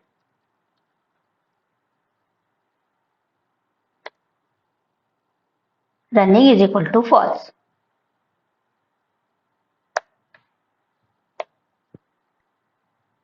Let's copy the resizable part code from our previous file. Else if event type is video resize is resizable. If it is resizable, we assign the new width and height to the window and we set the display mode. We'll put it here. Since it is Python, you need to take care of the indentation and spaces in your code. And same for the keyboard input. If event type is key down, we'll copy this part. If it is resizable, we need to toggle it. And if it is resizable after toggling, we need to set the sizes by using the set mode resizable. Okay. So let's not do the same mistake last time that we did. After we fill the window with color, window dot fill bg color.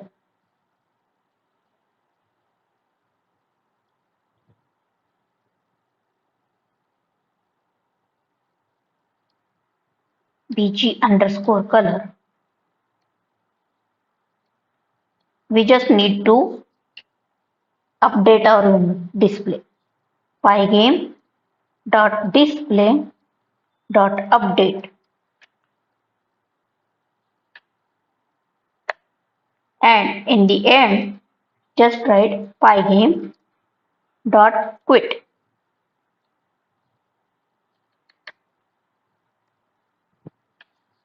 Okay, now let's try how does our file works. Okay, Python logo and title.py. Let's run it. Yeah, you can see this logo and caption setup has appeared here. And let's see why didn't the logo and the logo didn't appear. Let's check out.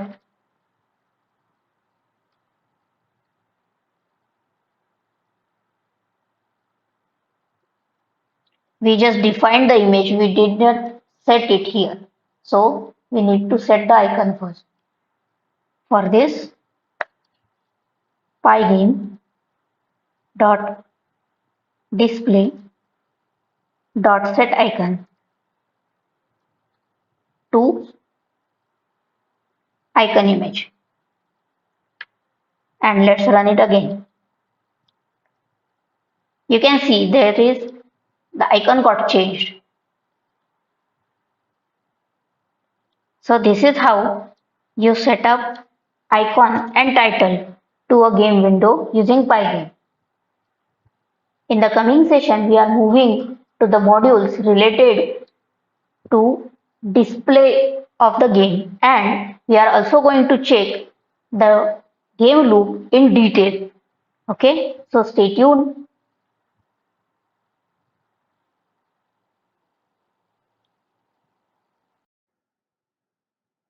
Hello everybody. In the previous module of the course, we got an overview of Pygame library with its various modules. Let's discuss the display module in the Pygame library in detail. The Pygame display module in Pygame provides functionalities for creating and managing game window or display. It allows you to control the visual output of your game, handle screen resolution, set window properties, and handle events related to display. Here are some key functions of the pygame.display module, one of which is pygame.display.setMode. The pygame.display.setMode function is used to create the game window or display surface. It takes width and height parameters as arguments to define the size of the display. You can also specify additional options such as full screen mode, resizable window, or hardware acceleration. Now we have a window. We need to display some name of that window. For this purpose, we need a setCaption function. The pygame.display.setCaption function sets the title or caption of the game window. It takes a string as an argument which will be displayed as the title of the window. Next comes pygame.display.update. Since it is a game, everything is going to be changed at a point of time. So this function updates the content of the display. It is typically called at the end of each frame in the game loop to display any changes made to the display. You can also use pygame.display.flip as an alternative to update the entire display surface. Pygame.display.getSurface. This function returns the current display surface object. It allows you to access and modify the properties of display surface such as color, depth, or pixel format. Of course, you need sometimes the size of the display. So, pygame.display.getSize function returns a tuple containing width and height of the display surface. It is useful for obtaining the dimensions of window to perform calculations or positioning the game elements. Now we have set a title to our game window. We also want to display some icon or game window. For this purpose, we have a pygame.display.setIcon function. This function sets the icon to the game window. It takes a surface as an object representing the image to be used as the icon.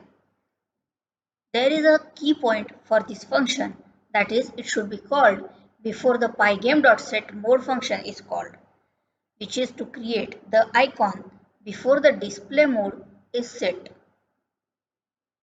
The next function in here is pygame.display.iconify. This function minimizes your game window. It requests the window for the display surface to be iconified or hidden. Not all the systems and displays support an iconified display. The function will return true if the iconify is successful. By utilizing Pygame.display module, you can create, customize, and manage the game window to provide visually engaging experience for the players. It allows you to control the display properties, handle events related to the display, and update the screen with the latest game state. In the coming session, we are going to discuss the surface module in the Pygame. So, stay tuned. Hello, let us now discuss the surface module in Pygame. The surface module is a fundamental component of Pygame that plays a crucial role in rendering graphics and images on the screen. It provides versatile canvas for creating and manipulating visual elements in your game. Let's explore the surface module in more detail. At its core, the surface in Pygame represents a rectangular area that can be drawn upon. It serves as a blank canvas where you can display images, shapes, text, and other visual elements. You can think of it as a virtual piece of paper or digital drawing board. The Surface module offers you a wide range of functions and methods for creating, modifying, and displaying surfaces. You can create surfaces of different sizes and formats, allowing you to customize the appearance and dimensions of your game window or individual game elements. One of the key features of the Surface module is its ability to handle transparency and alpha blending. You can create surfaces with transparent backgrounds or adjust the opacity of specific areas, enabling you to create visually appealing effects such as fade in, fade outs, and smooth transitions between different graphics. The Surface module also provides methods for loading and displaying images from external files. You can load various image formats, including common file types like PNG, JPG, and GIF, and display them on the surface. This feature allows you to incorporate pre-designed graphics, sprites, and backgrounds into your game, enhancing its visual appeal. In addition to static images, the Surface module supports the dynamic drawing operations. You can use it to draw shapes such as rectangles, circles, lines, and polygons directly onto your surface. This capability opens up possibilities for creating custom user interfaces and graphical effects and interactive elements within your game. Furthermore, the Surface module allows you to manipulate and transform surfaces through various methods. You can scale, rotate, flip, and blend surfaces together, giving you the flexibility to create complex compositions and animations. The Surface module is closely integrated with other Pygame modules such as Display module, which handles the overall screen management, and the Sprite module, which provides a convenient way to organize and animate graphical objects on the surface. In summary, the Surface module in Pygame serves as a versatile canvas for rendering graphics and images in your game. It offers functions for creating, modifying, and displaying the surfaces of different sizes and formats. With transparency and alpha blending support, image loading capabilities, dynamic drawing operations, and transformation methods, the Surface module empowers you to create visually appealing and interactive elements within your game world. Whether you are designing backgrounds, sprites, user interfaces, or visual effects, the Surface module provides the essential tools to bring your game's visuals into life. In the coming session, we will be discussing the image module in the Pygame. So stay tuned. Hello and welcome back. In this session, we are going to check out the image module in Pygame. So let's get started. The image module in Pygame is a powerful tool for loading, manipulating, and displaying images in your game. It provides a streamlined interface for working with image files and integrating them into your game graphics. Let's explore the features and capabilities of this module. The image module enables you to load various image formats, including common file types like PNG, JPG, and GIF, as well as specialized formats such as BMP and TIFF. You can easily load images from external files and store them in memory for further processing and display. The image module offers functions like pygame.image.load to load images from files, the pygame.image.save to save images, and pygame.image.getRect to retrieve from bounding rectangle of an image. Once an image is loaded, the image module allows you to manipulate and transform it in various ways. You can resize the image to fit in specific dimensions, crop it to focus on a particular area, rotate it to achieve desired orientations, or flip it horizontally or vertically.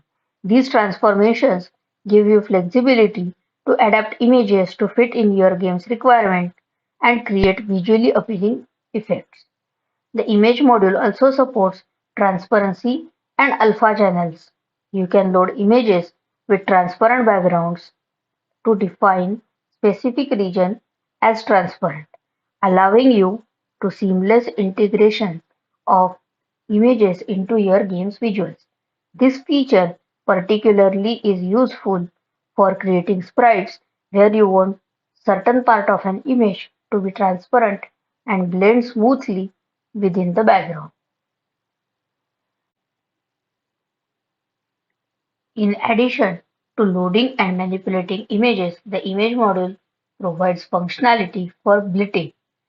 Blitting refers to the process of copying image data onto target surface, such as game screen or designated surface. You can blit images onto surfaces by adjusting their position, scaling, and rotation as needed. This allows you to place images at specific locations within your game and create layered compositions of graphical elements. The image module also supports image masks, which are grayscale images that define the transparency of an image based on the pixel intensity. By using image mask, you can create complex transparency effects and fine-tune the visibility of different parts of an image. Furthermore, the image module integrates seamlessly with other Pygame modules such as the Surface module and Sprite module. You can load images onto surface or display on screen or use them as textures for creating sprites and animated images. This tight integration simplifies the process of working with images within your game and ensures smooth rendering and performance. In summary, the image module in Pygame provides a comprehensive set of functions and methods for working with images in your game. From loading image files to manipulating and transforming them to blitting and integrating them into your game graphics, the image module offers necessary tools to handle image assets effectively. With the support for transparency alpha channel, image masks, and integration with other Pygame modules, the image module empowers you to create visually stunning and immersive game visuals. In this session, we discussed the Pygame image module. In the coming session, we are going to discuss the sprite module in Pygame. So, stay tuned. Hello. In this session, we are going to discuss a module that brings life to your game, the Pygame sprite module. So, let's get started. The sprite module in Pygame is an essential component for creating and manipulating animated objects in your game. It provides a convenient way to handle multiple game objects known as sprites and offers several features to simplify their movement, collision detection, and rendering. Let's explore the functionalities and benefits of the sprite module. The sprite module provides you to define a custom sprite class by subclassing the sprite class provided by Pygame. Each sprite represents a game object with its own set of properties such as position, velocity, and images. By creating sprite classes, you can organize different types of objects in your game, such as characters, enemies, projectiles, or collectibles. One of the key advantages of Sprite module is its built-in support for efficient collision detection.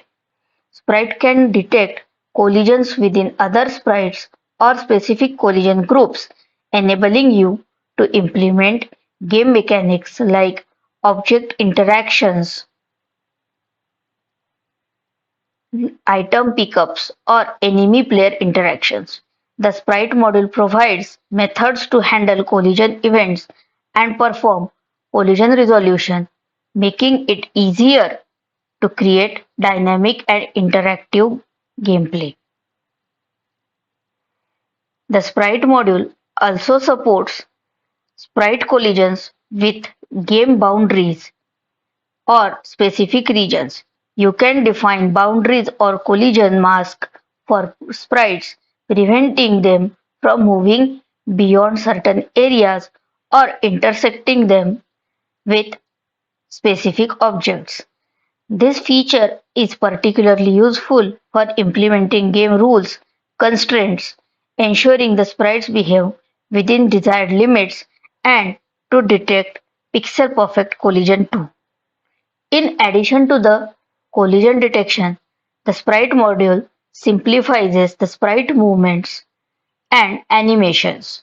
Sprites can be moved smoothly across the game screen by updating their position based on velocity or using predefined movement patterns. You can also define the animation sequences by swapping the images or frames at specific intervals, creating the illusion of movement or changing the appearance. This allows you to bring your game object to life and make them visually engaging. The Sprite module offers a convenient way to group and manage sprites using sprite groups. The sprite groups provide functionalities like iterating over sprites in group, updating their properties, and drawing them on the screen. By organizing sprites into groups, you can efficiently handle a large number of objects, apply batch operations, and optimize performance. Furthermore, the sprite module integrates seamlessly with other Pygame modules such as the image module and the surface module. You can load images into sprite objects, defining their appearance and visual representation. Sprites can be drawn onto the game surfaces such as game screens or specific surfaces using the blit operation provided by the Pygame. This integration simplifies the process of rendering and displaying sprites within your game. In summary, the sprite module in Pygame is a powerful tool for managing and animating game objects within your project. by creating custom sprite classes, handling collision detection, managing movement and animation, and utilizing the sprite groups. You can create dynamic and visually appealing gameplay experiences. With seamless integration with other Pygame modules, the Sprite module empowers you to efficiently work with sprites and enhance your game with interactive and animated elements. In this session, we discussed the sprite module of Pygame. In the coming session, we are going to discuss the draw module in Pygame, where you do not want to use images to display something on your screen. You can use the draw module in Pygame. So stay tuned.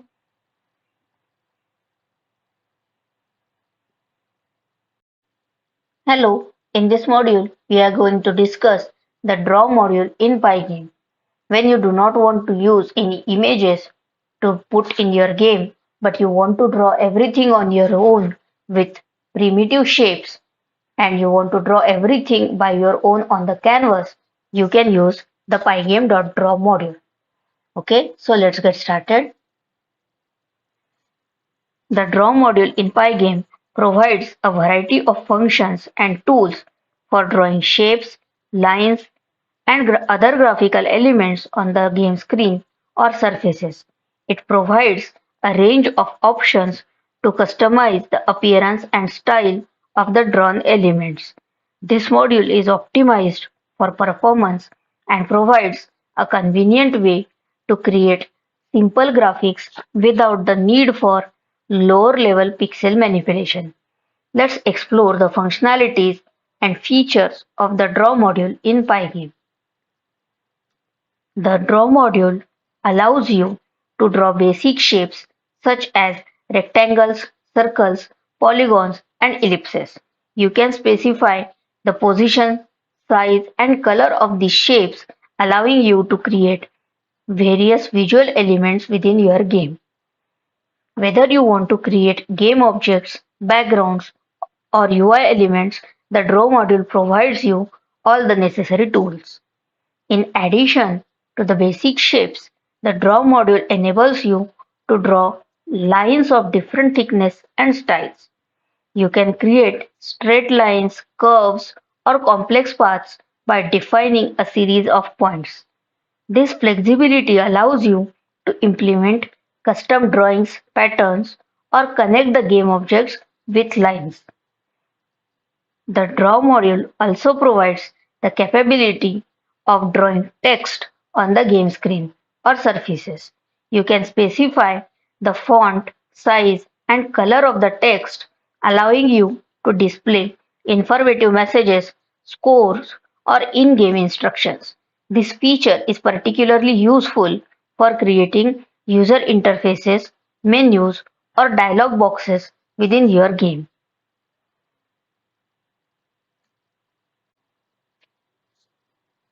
To enhance the visual appeal of your game, the Draw module offers options to apply colors, gradients, and transparency to the drawn element.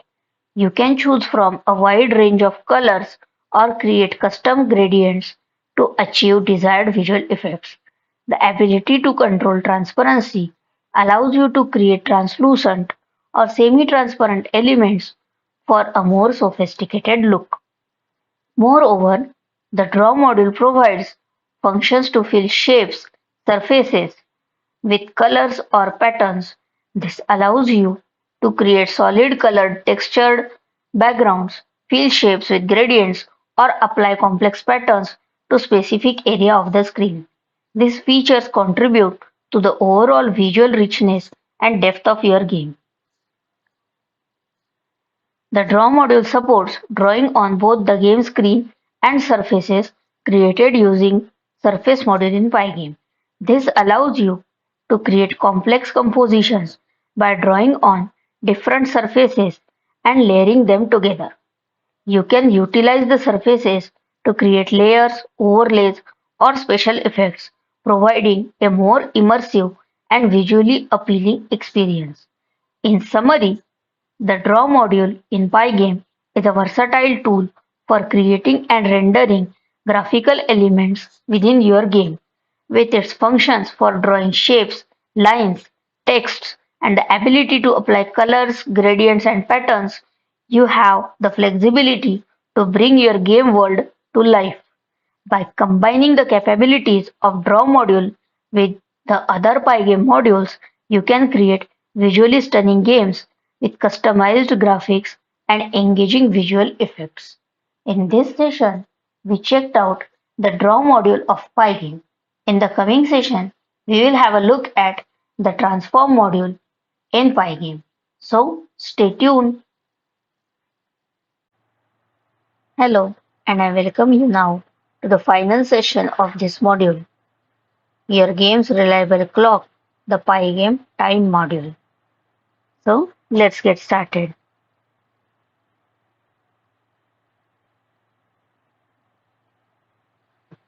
What is a game loop? A game loop is a fundamental concept in game development that represents the continuous execution of game's logic and rendering.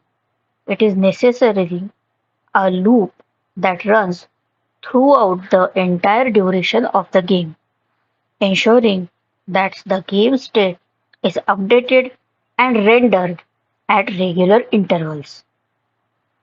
The three main steps of game loop consist of input handling, update, and rendering.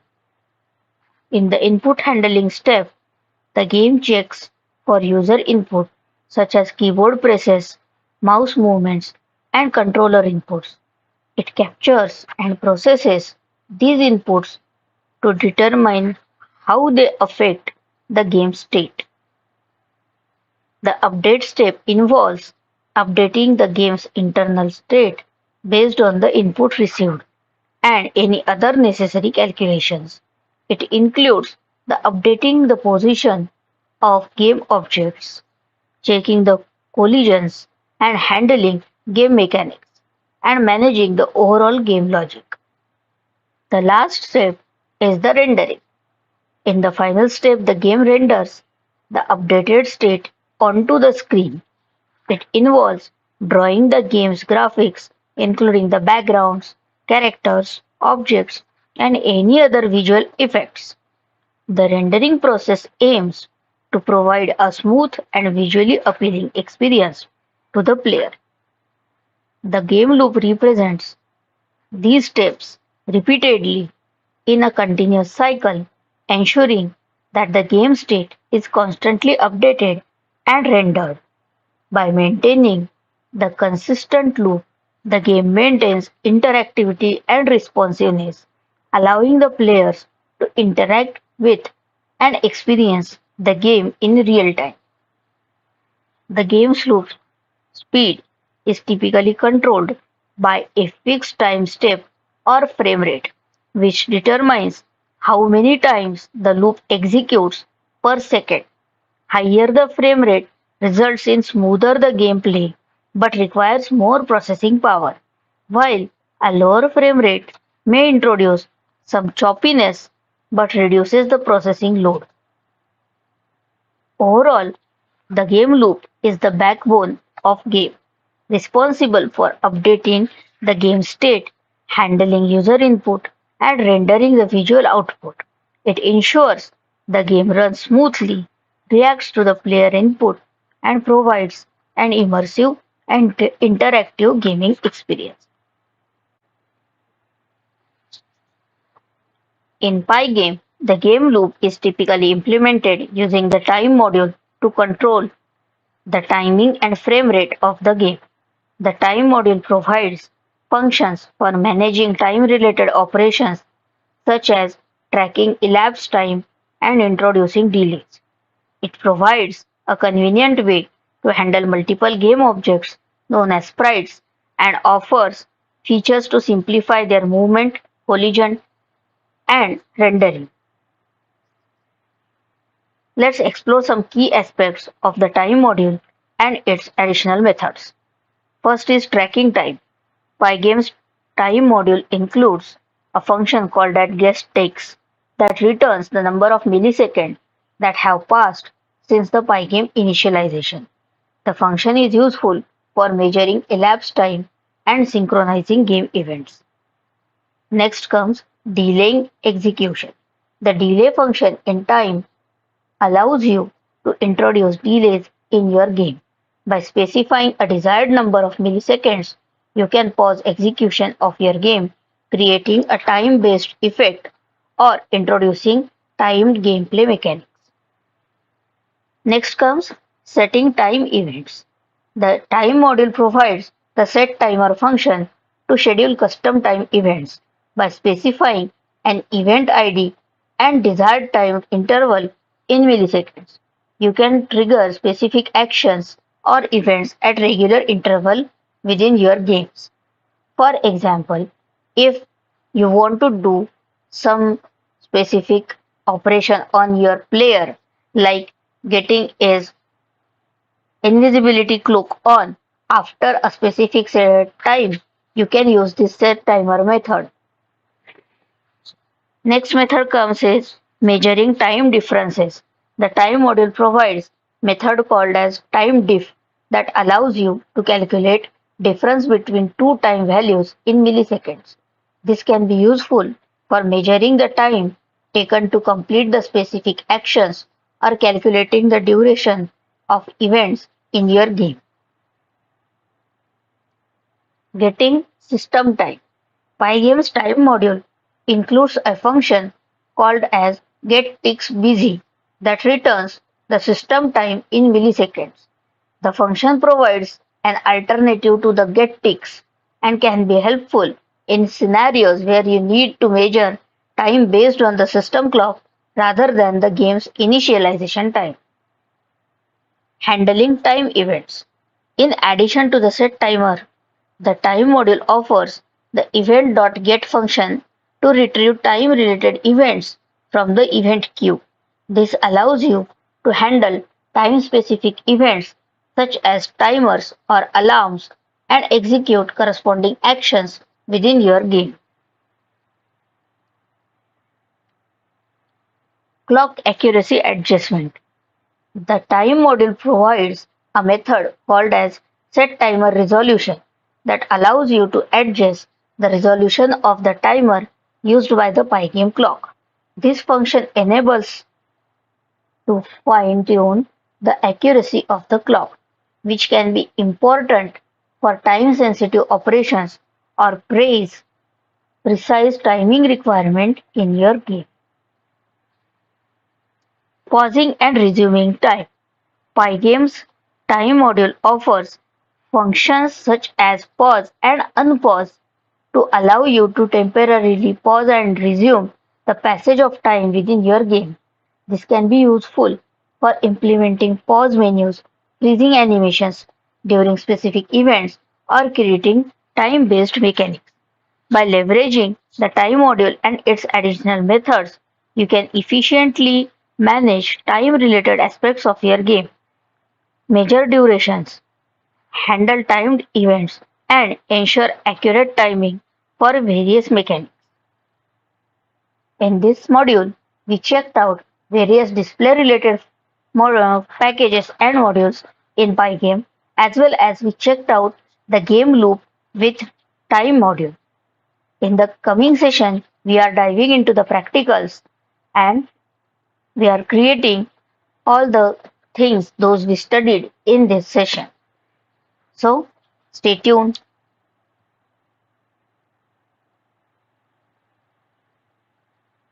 Hello and welcome back. Since now we have taken a look at the display related modules in Pygame and we also have a look at the time module which controls the game loop of our game, let's get a little more details inside it. Let's try to implement whatever we learned. In the previous practical, what we created is we created a logo and set the title to our game window. So in this practical, let's try to add a background image inside our game. Okay, so let's do one thing. Let's copy the same file and let's update that one in this session. Okay, so gradually we are creating our game with the step-by-step model. We won't write the whole code now. We will now add the required things in every session. So let's copy the same file, logo and title.py. I am creating a new file for your reference,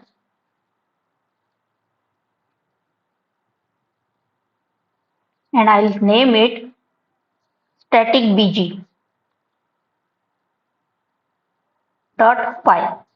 Okay, I'll save it at the same place. To display an image as a background, I've already copied an image inside our root folder for you guys. You can use that one. Let's create the file and let's paste the format here. We'll quickly go through the code. Import Pygame, Pygame init, which will initialize our Pygame module.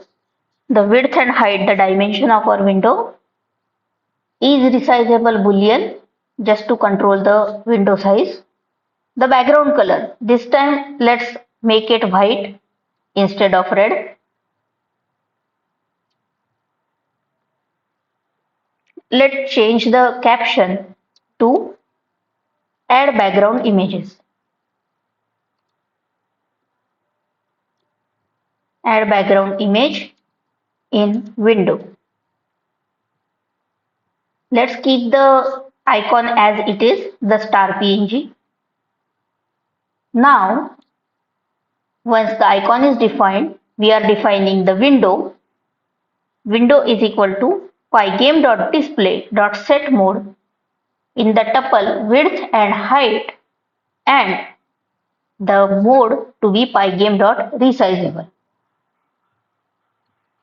Now let's move this game loop a little bit downwards. Now we need to import the image, we need to load the background image that we want to display inside our window. Let's define a variable bg underscore image underscore path is equal to the bg1.png. Let's have a look at the bg. This is our image file that we are going to use as our background.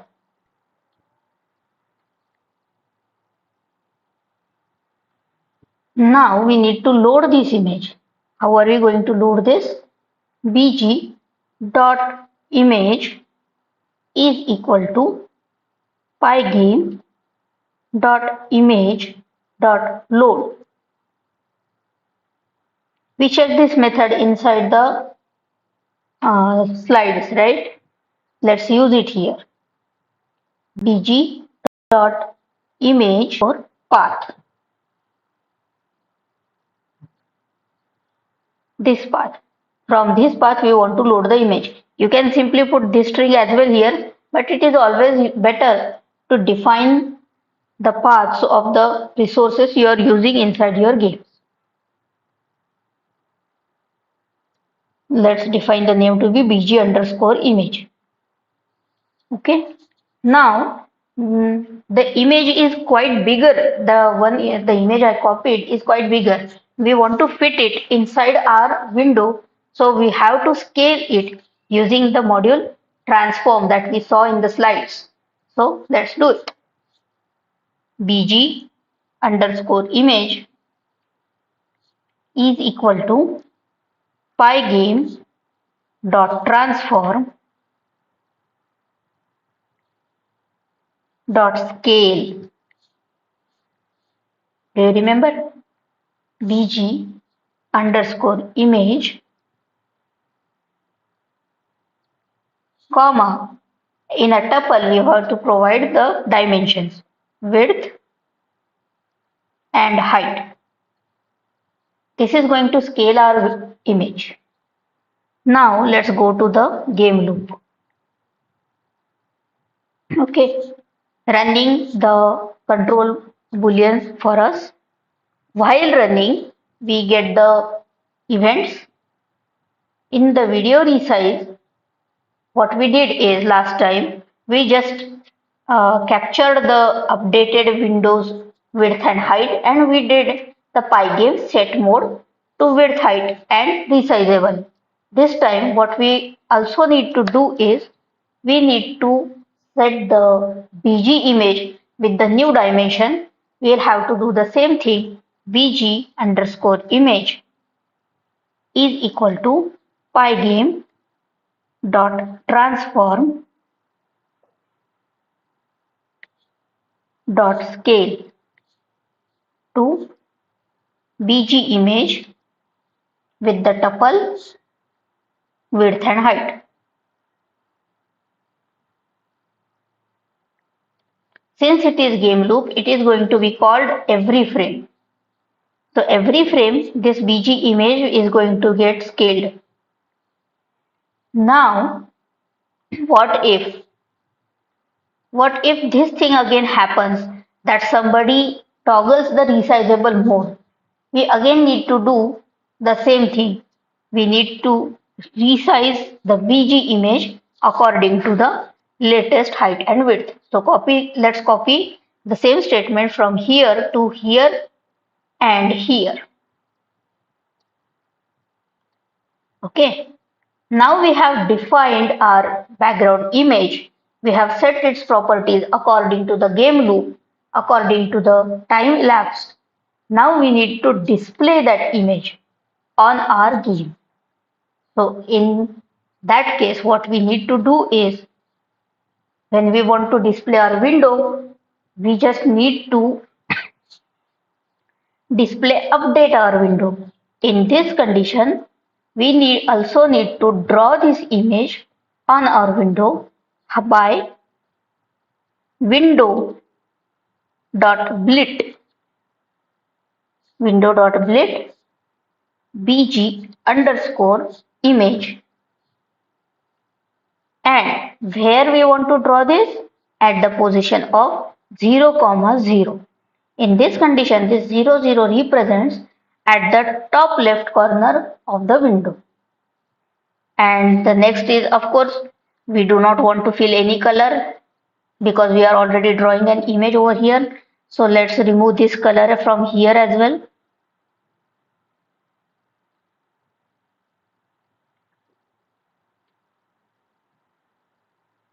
And in the end, pygame.quit. And let's save this file and let's try to run it. Python static bg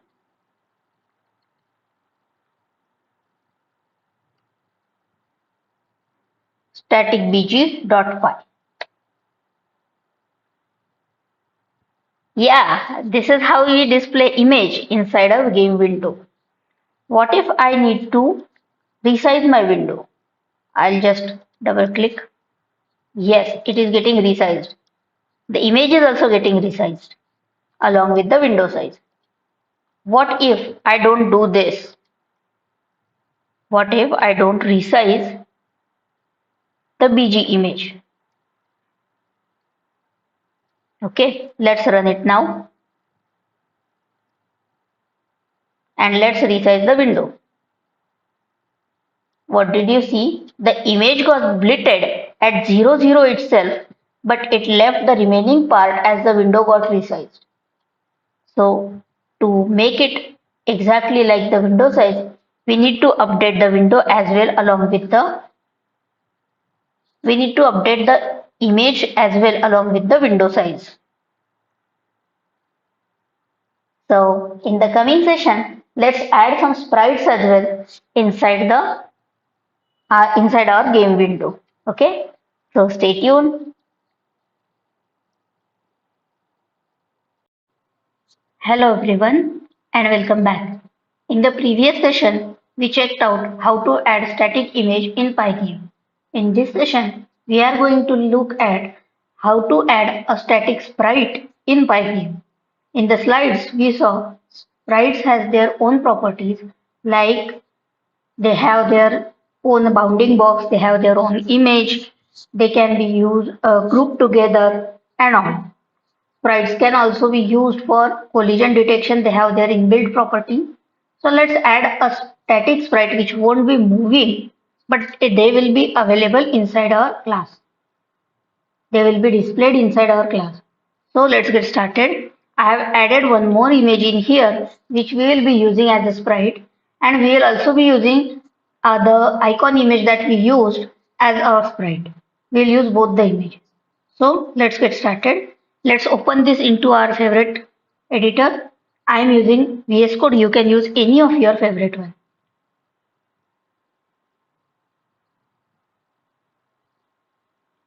I am keeping the static bg.py, the previous session file, open. We are going to refer the same file as the base of our next file. We will be copying the code from here, and we will add our static sprite in the same code but in a new file for your reference. So right click, new file. Let's type static sprite.py and save. Okay, let's paste the code from the previous one. Let's go through the code once more. The first line is import Pygame, that will import the library inside our project. We'll put a little bit space between the import statement and the init statement, because here we are going to define class for our sprite.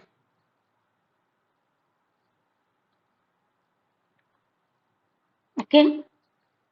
Since we are using that star one as our sprite, I am going to write a class star sprite.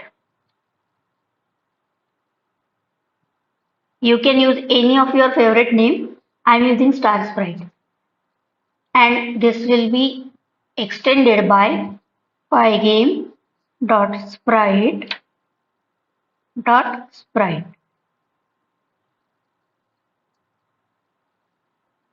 Now let's define the constructor. Def init self, and we will be assigning image and xy position from outside. So image, comma, x, comma, y.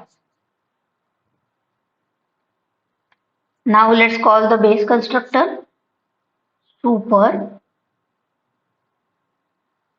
dot init.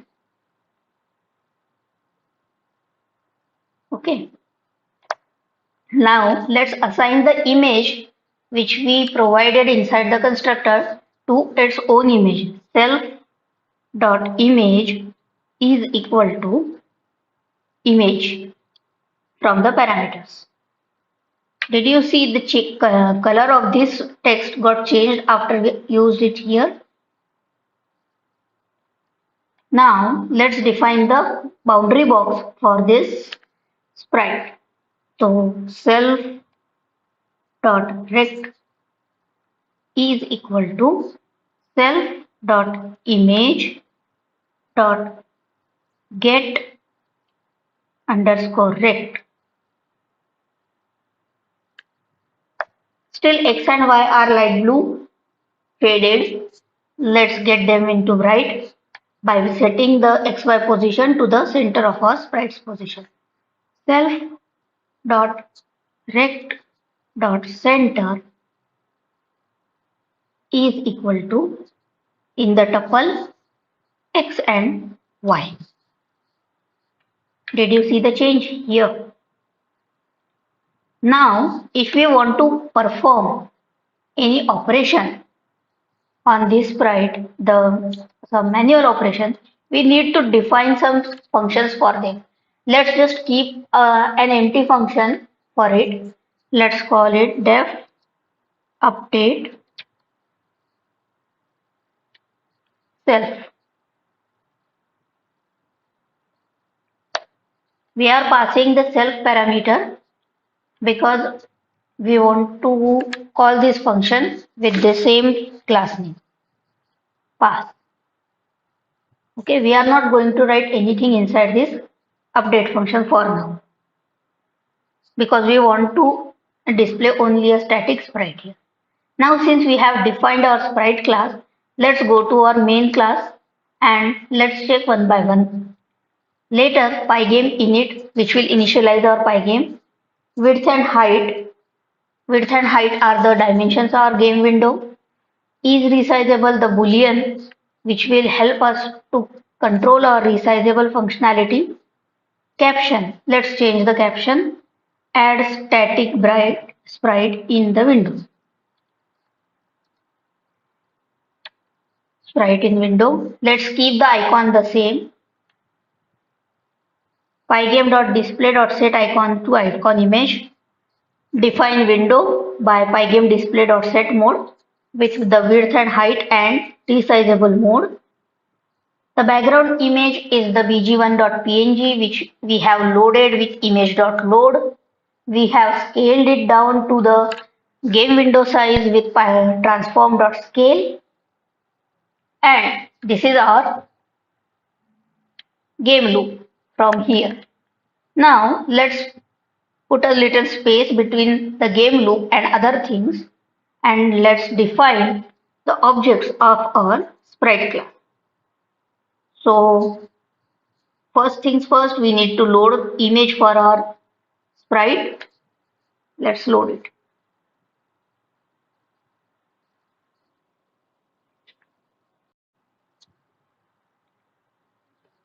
Sprite underscore path equal to star1.png. Okay. Now we have defined the path. Now let's define the image for our sprite. Say sprite underscore image equal to pygame dot image dot load. Which image? Sprite path. Image from the sprite path. Okay, we have defined the image as well. Now we have to define our sprite. So let's say star sprite is equal to, we have to create an object of star sprite, and we will pass this sprite image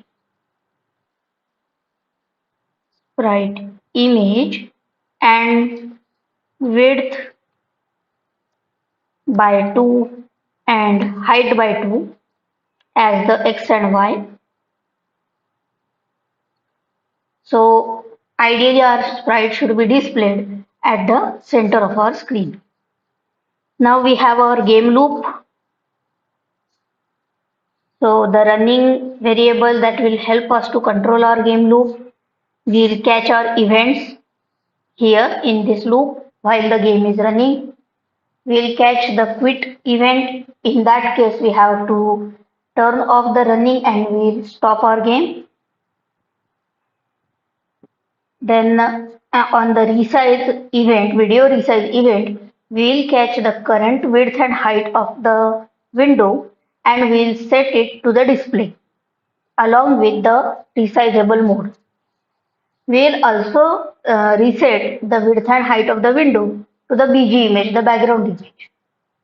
At the same time, we will be catching the key down events and specifically the R key pressed just to check out if the window is resizable or not, and we will set our window size and background size accordingly. Finally, we will display our background image inside the window, and here we are updating. So now we have created the sprite object. We have to display it as well.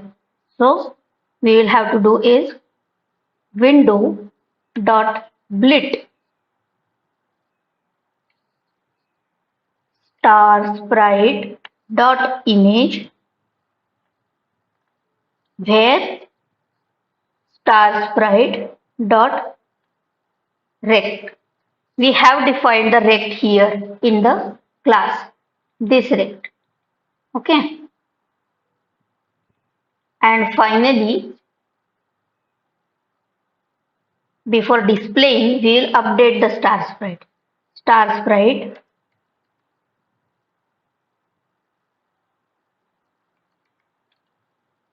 star sprite dot update. Let's run it. Let's see how does it look. Python static sprite dot py. We are looking that the sprite is very big, right? We have to scale it down. So how do we do that?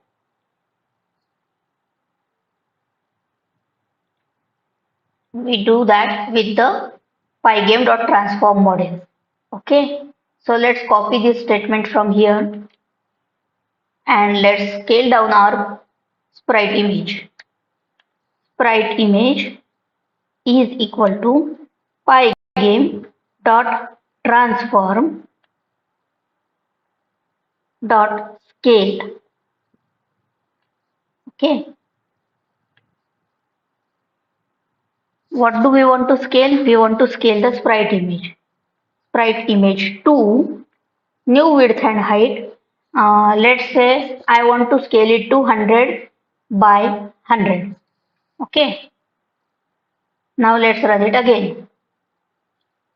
Python static sprite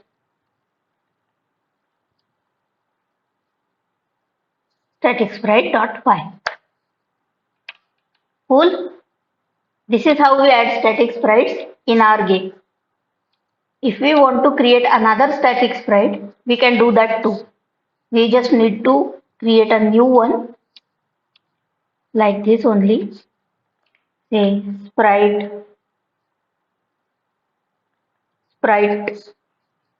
underscore path is equal to, let's create with our star.png. Star.png sprite2.image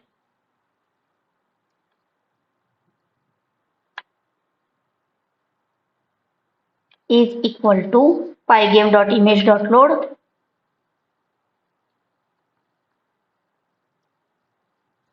sprite2 dot path. Okay, and finally star sprite 2 is equal to star sprite with sprite 2 image, and I want to display it at say 200 by 200. I am giving it a hard coded value here instead of from variables. Okay, we defined the variable. We just now want to display it on the screen. We can either split that image like this, or what we can do is we can put a comment over here and we'll add both the sprites in one sprite group called as, let's say, all underscore sprites is equal to pygame dot sprite dot group, and all sprites dot add, first thing is star sprite, another all sprites dot add star sprite 2. Okay, now instead of drawing splitting one by one, what we can do is we can update all the sprites in with sprite group. So let's do that. All sprites dot update and all sprites dot draw, where we want to draw them at window. Okay, so let's see how does it work. Python static sprite dot py. Yeah, both the sprites are visible on the screen. These are the static sprites. So this is how we create static sprites in Pygame. In the coming session, we will add some movement to this static sprite. Let's make them falling from the sky towards the ground. Okay, so stay tuned.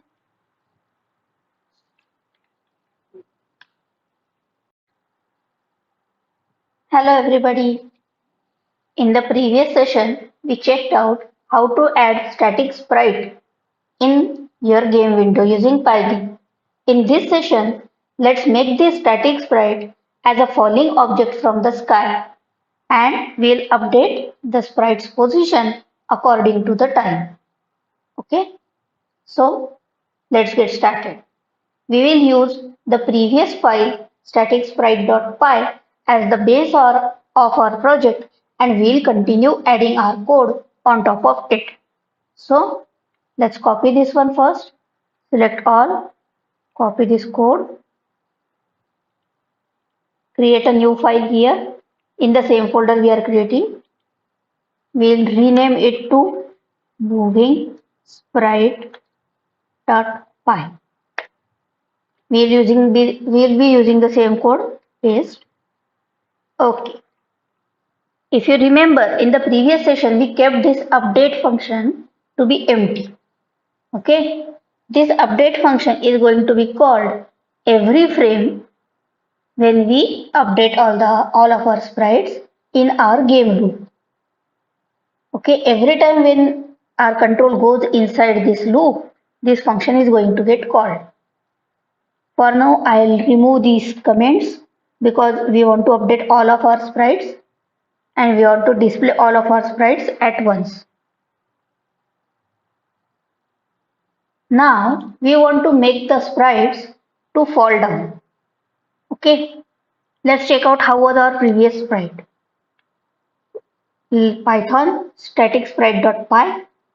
You might have got an idea why do I keep the original file separate and we build on top of the original code with a new file, because we want to check what was our previous status. So in our previous status, our sprites were at a position on the screen. Now we want to make them move downwards. Okay, so I'll close this one. I'll assign some speed to this star sprite. Self dot speed. For now, I'll do some hard-coded speed, pixel per second. Not pixel per second actually, pixel per update. Okay, let's move by 2 pixels per update and initial speed for our spread falling down. Okay, and inside the update we kept it empty by putting it false. Pass self dot rect dot y position, because we want to move it downwards, so we need to make changes in our y position. Y is equal to plus equal to means in every update we are going to add 2 in the speed. Self dot y dot plus equal to self dot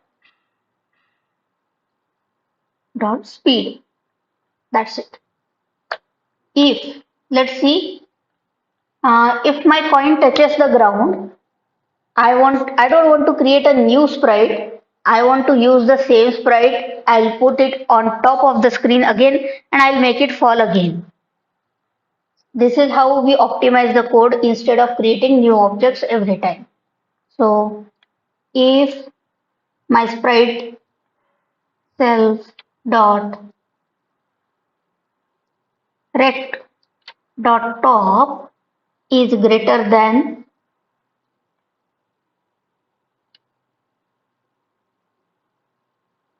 height. Okay, height means this height. In that case, what we want to do is we want to reposition our sprite. So self dot rect dot y equal to minus self dot rect dot height. Let's say my sprite's height for now, let's say this height. Okay, my sprite's height is 100. If I put minus 100 here, my sprite will be completely out of the screen at the position of minus 100. So that is why we put it at self.rect minus height. Okay.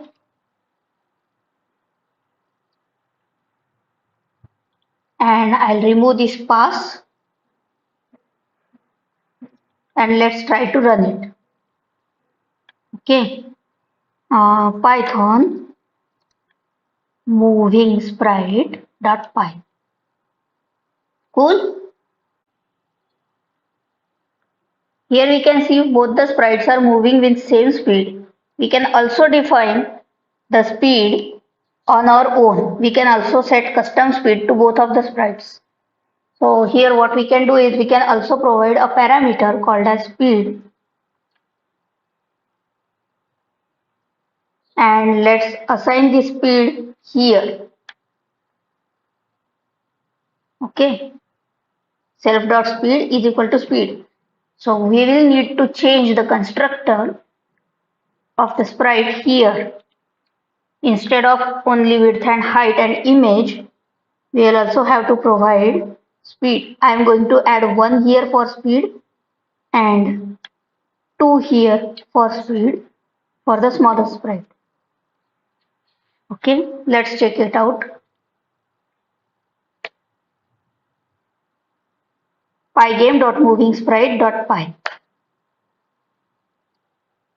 Okay, now you can see the smaller sprite is moving faster than the larger one. So this is how we animate manually the static sprites like moving. We can also do scaling, rotation and all this instead of having extra sprite frames. In the coming session, we will have sprite animation with different sprite frames. Okay, so stay tuned.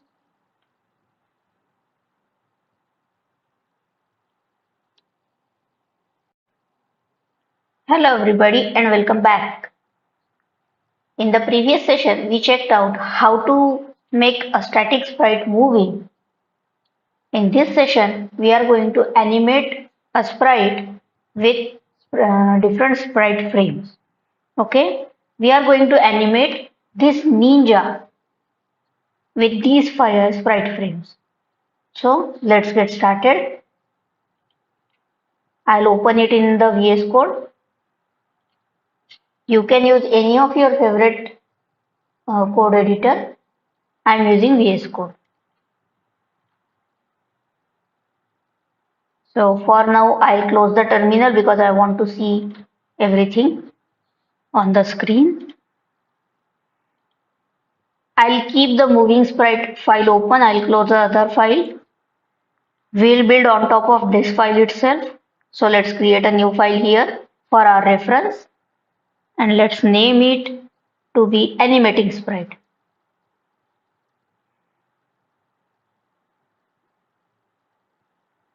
.py. Okay. Let's copy this whole code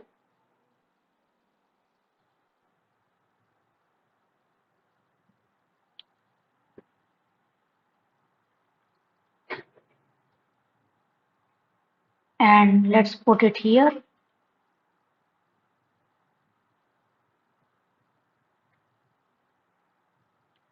Okay, we'll build on top of this one. So last time we created a class for a static sprite, which was a star sprite. Let's run it. How does it look? View, terminal, and Python moving sprite .py. Okay, so our sprites are moving. Now let's add a player character on the screen. For this, let's create a new class called as player class. Class player,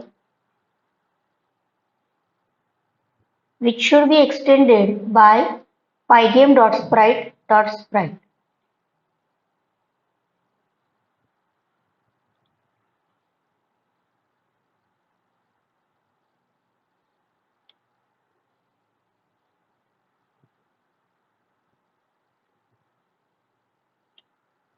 This time, let's load images inside the player itself. For the star sprite, we checked out how to load images from outside the class. This time, let's load the images from inside itself. For this, I am going to define a class method, which is Python functionality, class method, which is, let's say, def load images,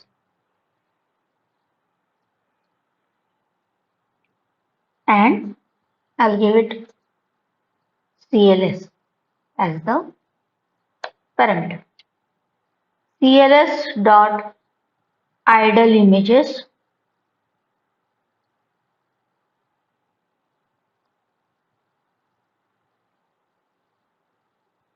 idle images. We want to animate the player with multiple images, so let's create an array for images here, and pygame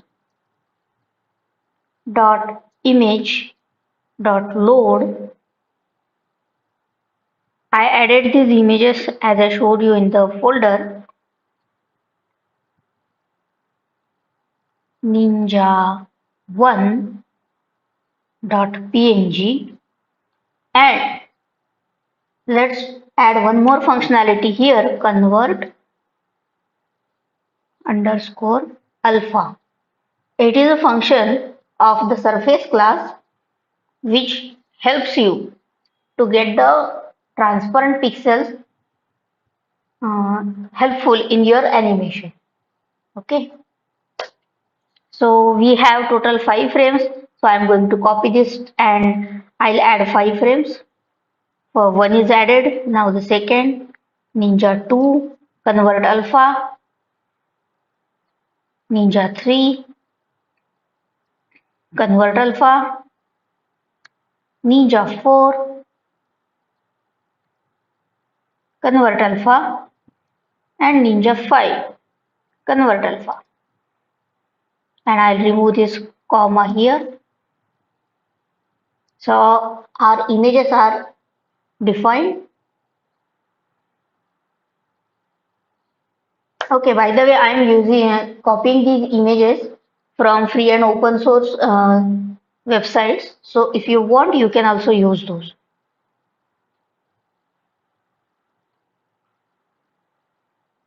Now, this was the class method. Now let's define the init. Last time we provided image inside the constructor. This time we don't need it. Init. So self comma xy position, x comma y comma height and width. We should let's provide it from here itself. Width comma height. Okay, for our rect. Otherwise, we will have to scale the image from the code just like we did for the star sprite. Let's do it from inside the class itself. Now let's call the super. Pygame dot sprite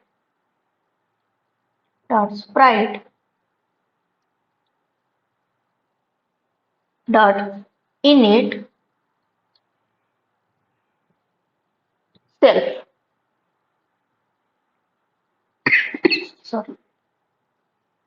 Now we need to check out what should be our image for the game, for the player. So we need to define a few. So we need to define a few variables for this. First is self dot current frame,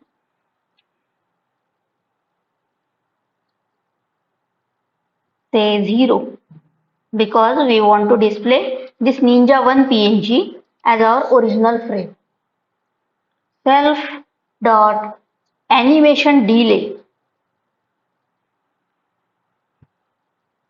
This is the time after how many milliseconds you want to display the next frame. Let's say 100. When you change this animation delay, your animation also changes accordingly. Self dot last underscore update equal to, now we are introducing pygame dot time dot get ticks. Okay, so this gives you the current time once the app is started. And let's do one more thing. Let's define the actual image. Self dot image is equal to self dot idle images from self dot current frame. Okay, so when we update the current frame, our images also will change. We have provided xy height and width, so let's define the rect here. Self dot rect equal to pygame dot rect. We saw the rect module in slides, right? X and y, comma width and height. That's it. Now we want to define the x and y position of our sprite. So let's define x and y here itself. Self dot x equal to x. Self dot y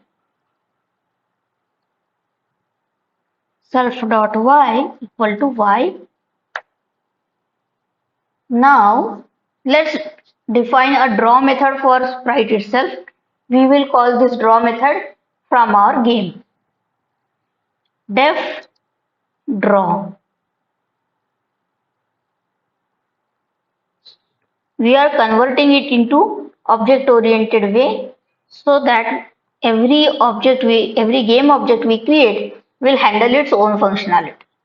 So let's do self dot draw self comma window. Okay, this is the place where we are going to display the images. So here we will do window dot blit self dot image comma self dot rect. We saw this method yesterday, right? When we first time draw the first static sprite. Okay. Now we have done with the draw. Now what is left is the update. Def update self. Okay.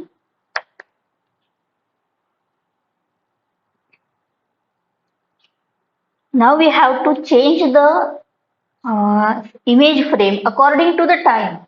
So let's check out if pygame dot time dot get ticks. As discussed, this method gives you the current time minus self dot last update. Okay.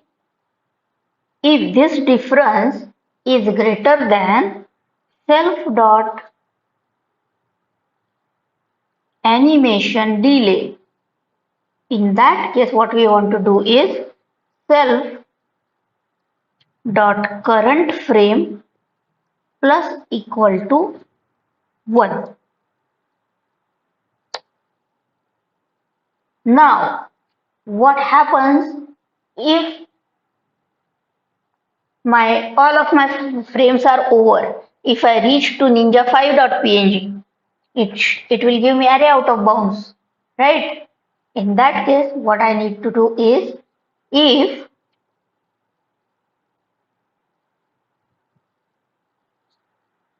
self dot current frame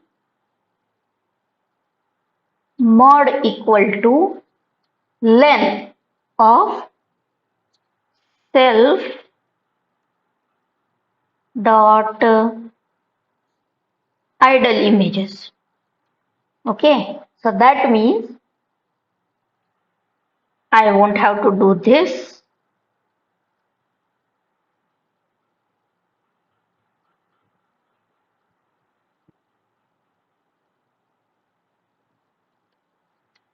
Self dot image equal to self dot idle images of current self dot current frame.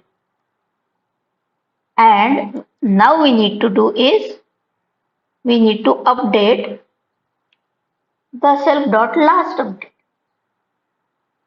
Self dot last update equal to pygame dot time dot get ticks, because we need to check every time how much time has been passed, right? So what did we do? We loaded images, we initialized our player class, we wrote a functionality that will draw our player on the screen, and we wrote an update functionality for our player. Okay, now let's instantiate this player inside our game. Let's go to the game pygame.init. This will initialize our pygame width and height for our dimensions of window. Let's change the caption to add animating sprite. Then let's keep the icon as it is. Window, we have defined the window with the resizable mode with height with the dimensions width and height by using the set mode functionality. Then we loaded the background for it. We transformed it according to the window size. Then we defined two static sprites according to the static sprite class. We added them in a group, all sprites. And now is our game loop. So before the game loop, let's instantiate the player. For this, what we need to do is player dot load images first thing.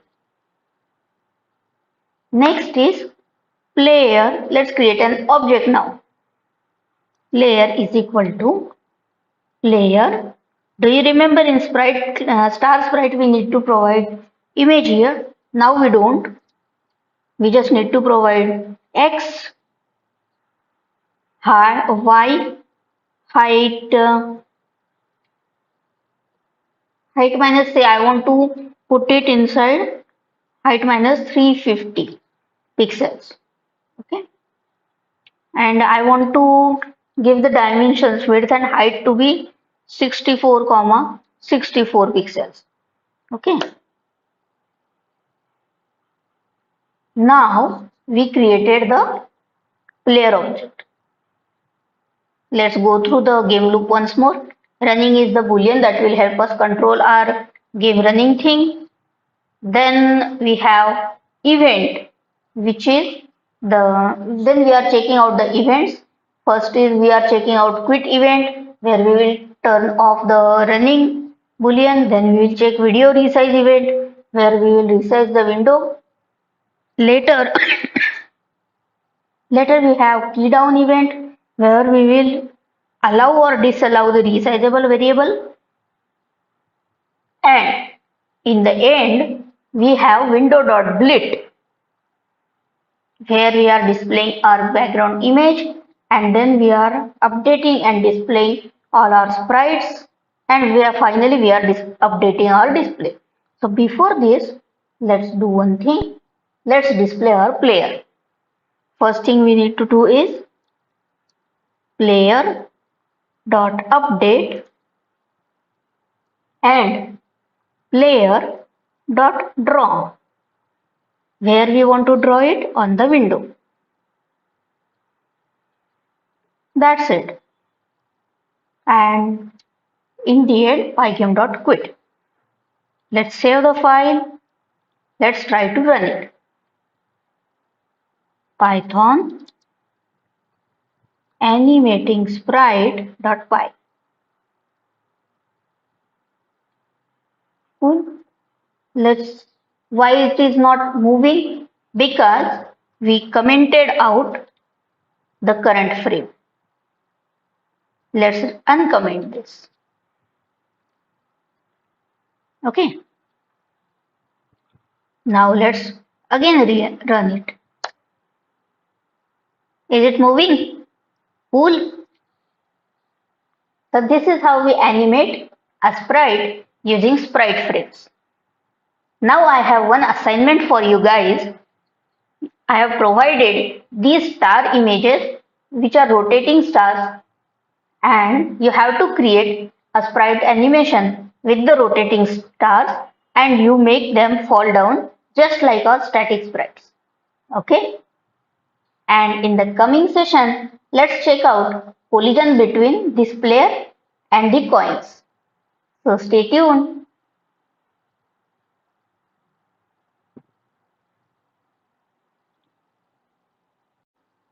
Hello everybody.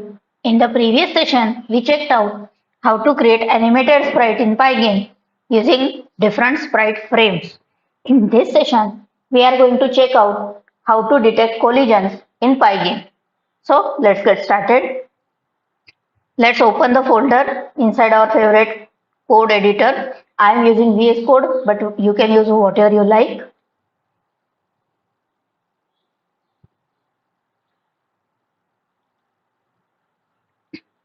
We are going to develop on the animating sprite file only. Just we are making a copy of it. So I'm going to copy all the contents of this file, create a new file here. I'm going to name it as collision detection.py, and I'm going to paste all the contents in here. Let's have a look how does it work. Python collision detection.py. Okay, this is how our file is currently looking at. So I'm going to stop this and let's have a quick look on the existing code and let's have a look what we need to check and what we need to change over there to detect the collisions.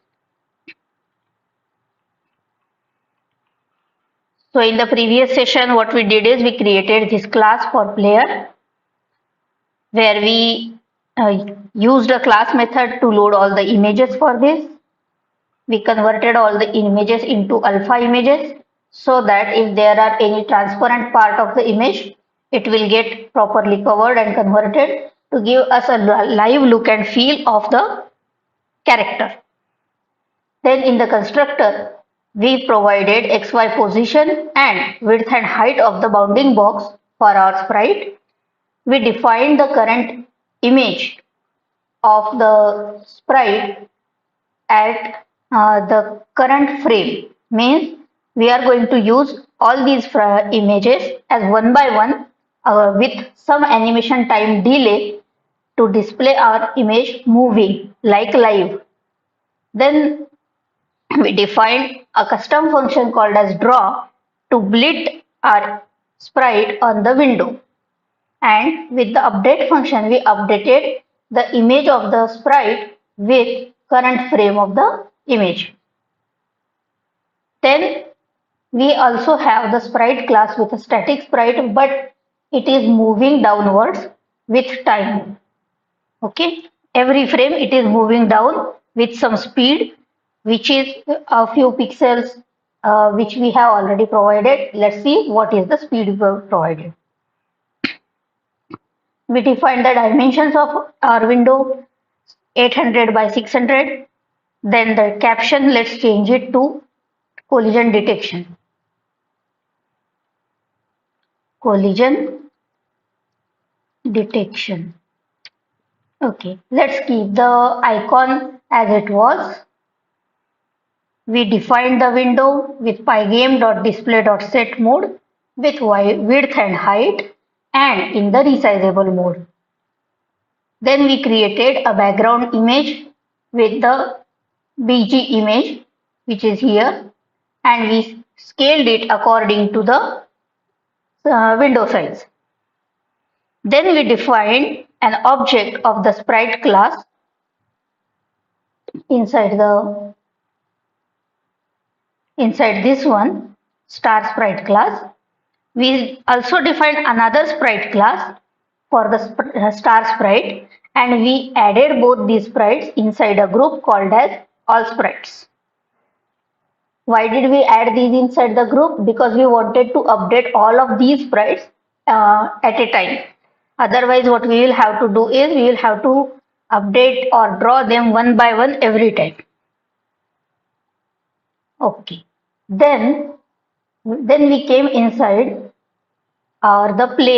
inside our player's definition.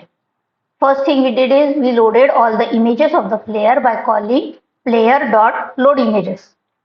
Then we instantiated a player object using the constructor, where I provided x as 300, y as height of window minus 350 pixels, and rect width to be 64 pixel by 64 pixel. Then inside we are having our game loop, where we detected some events, the quit event, the video resize event, and key down event for R key that will toggle us ability of resizing.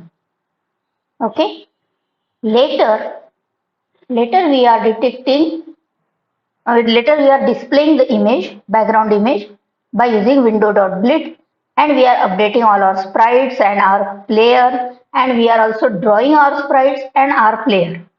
Now what we need to do is we need to check if our star sprite is colliding with our player sprite. For this, what we will have to do is we will have to write a code of single line here, which is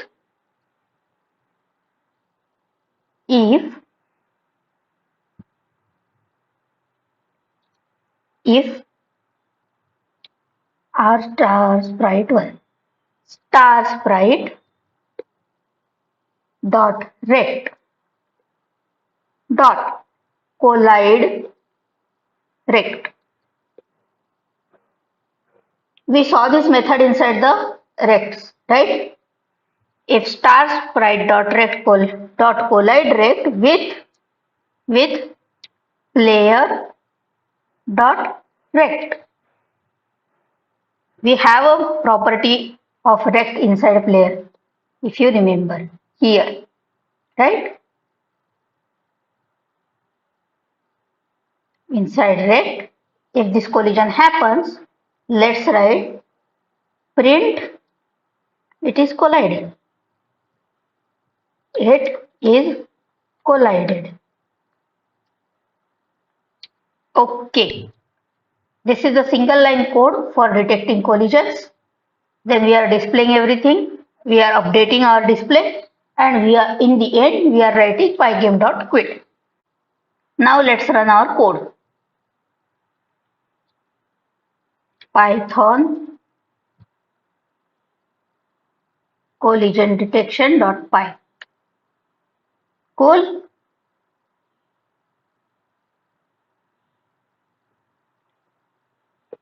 So this is how we create collisions in Pygame. In the coming session, we are going to have a look at what are events. Up to now, we were just checking out the events. In the coming session, we will see what are events, what is the importance of events inside game development. So stay tuned.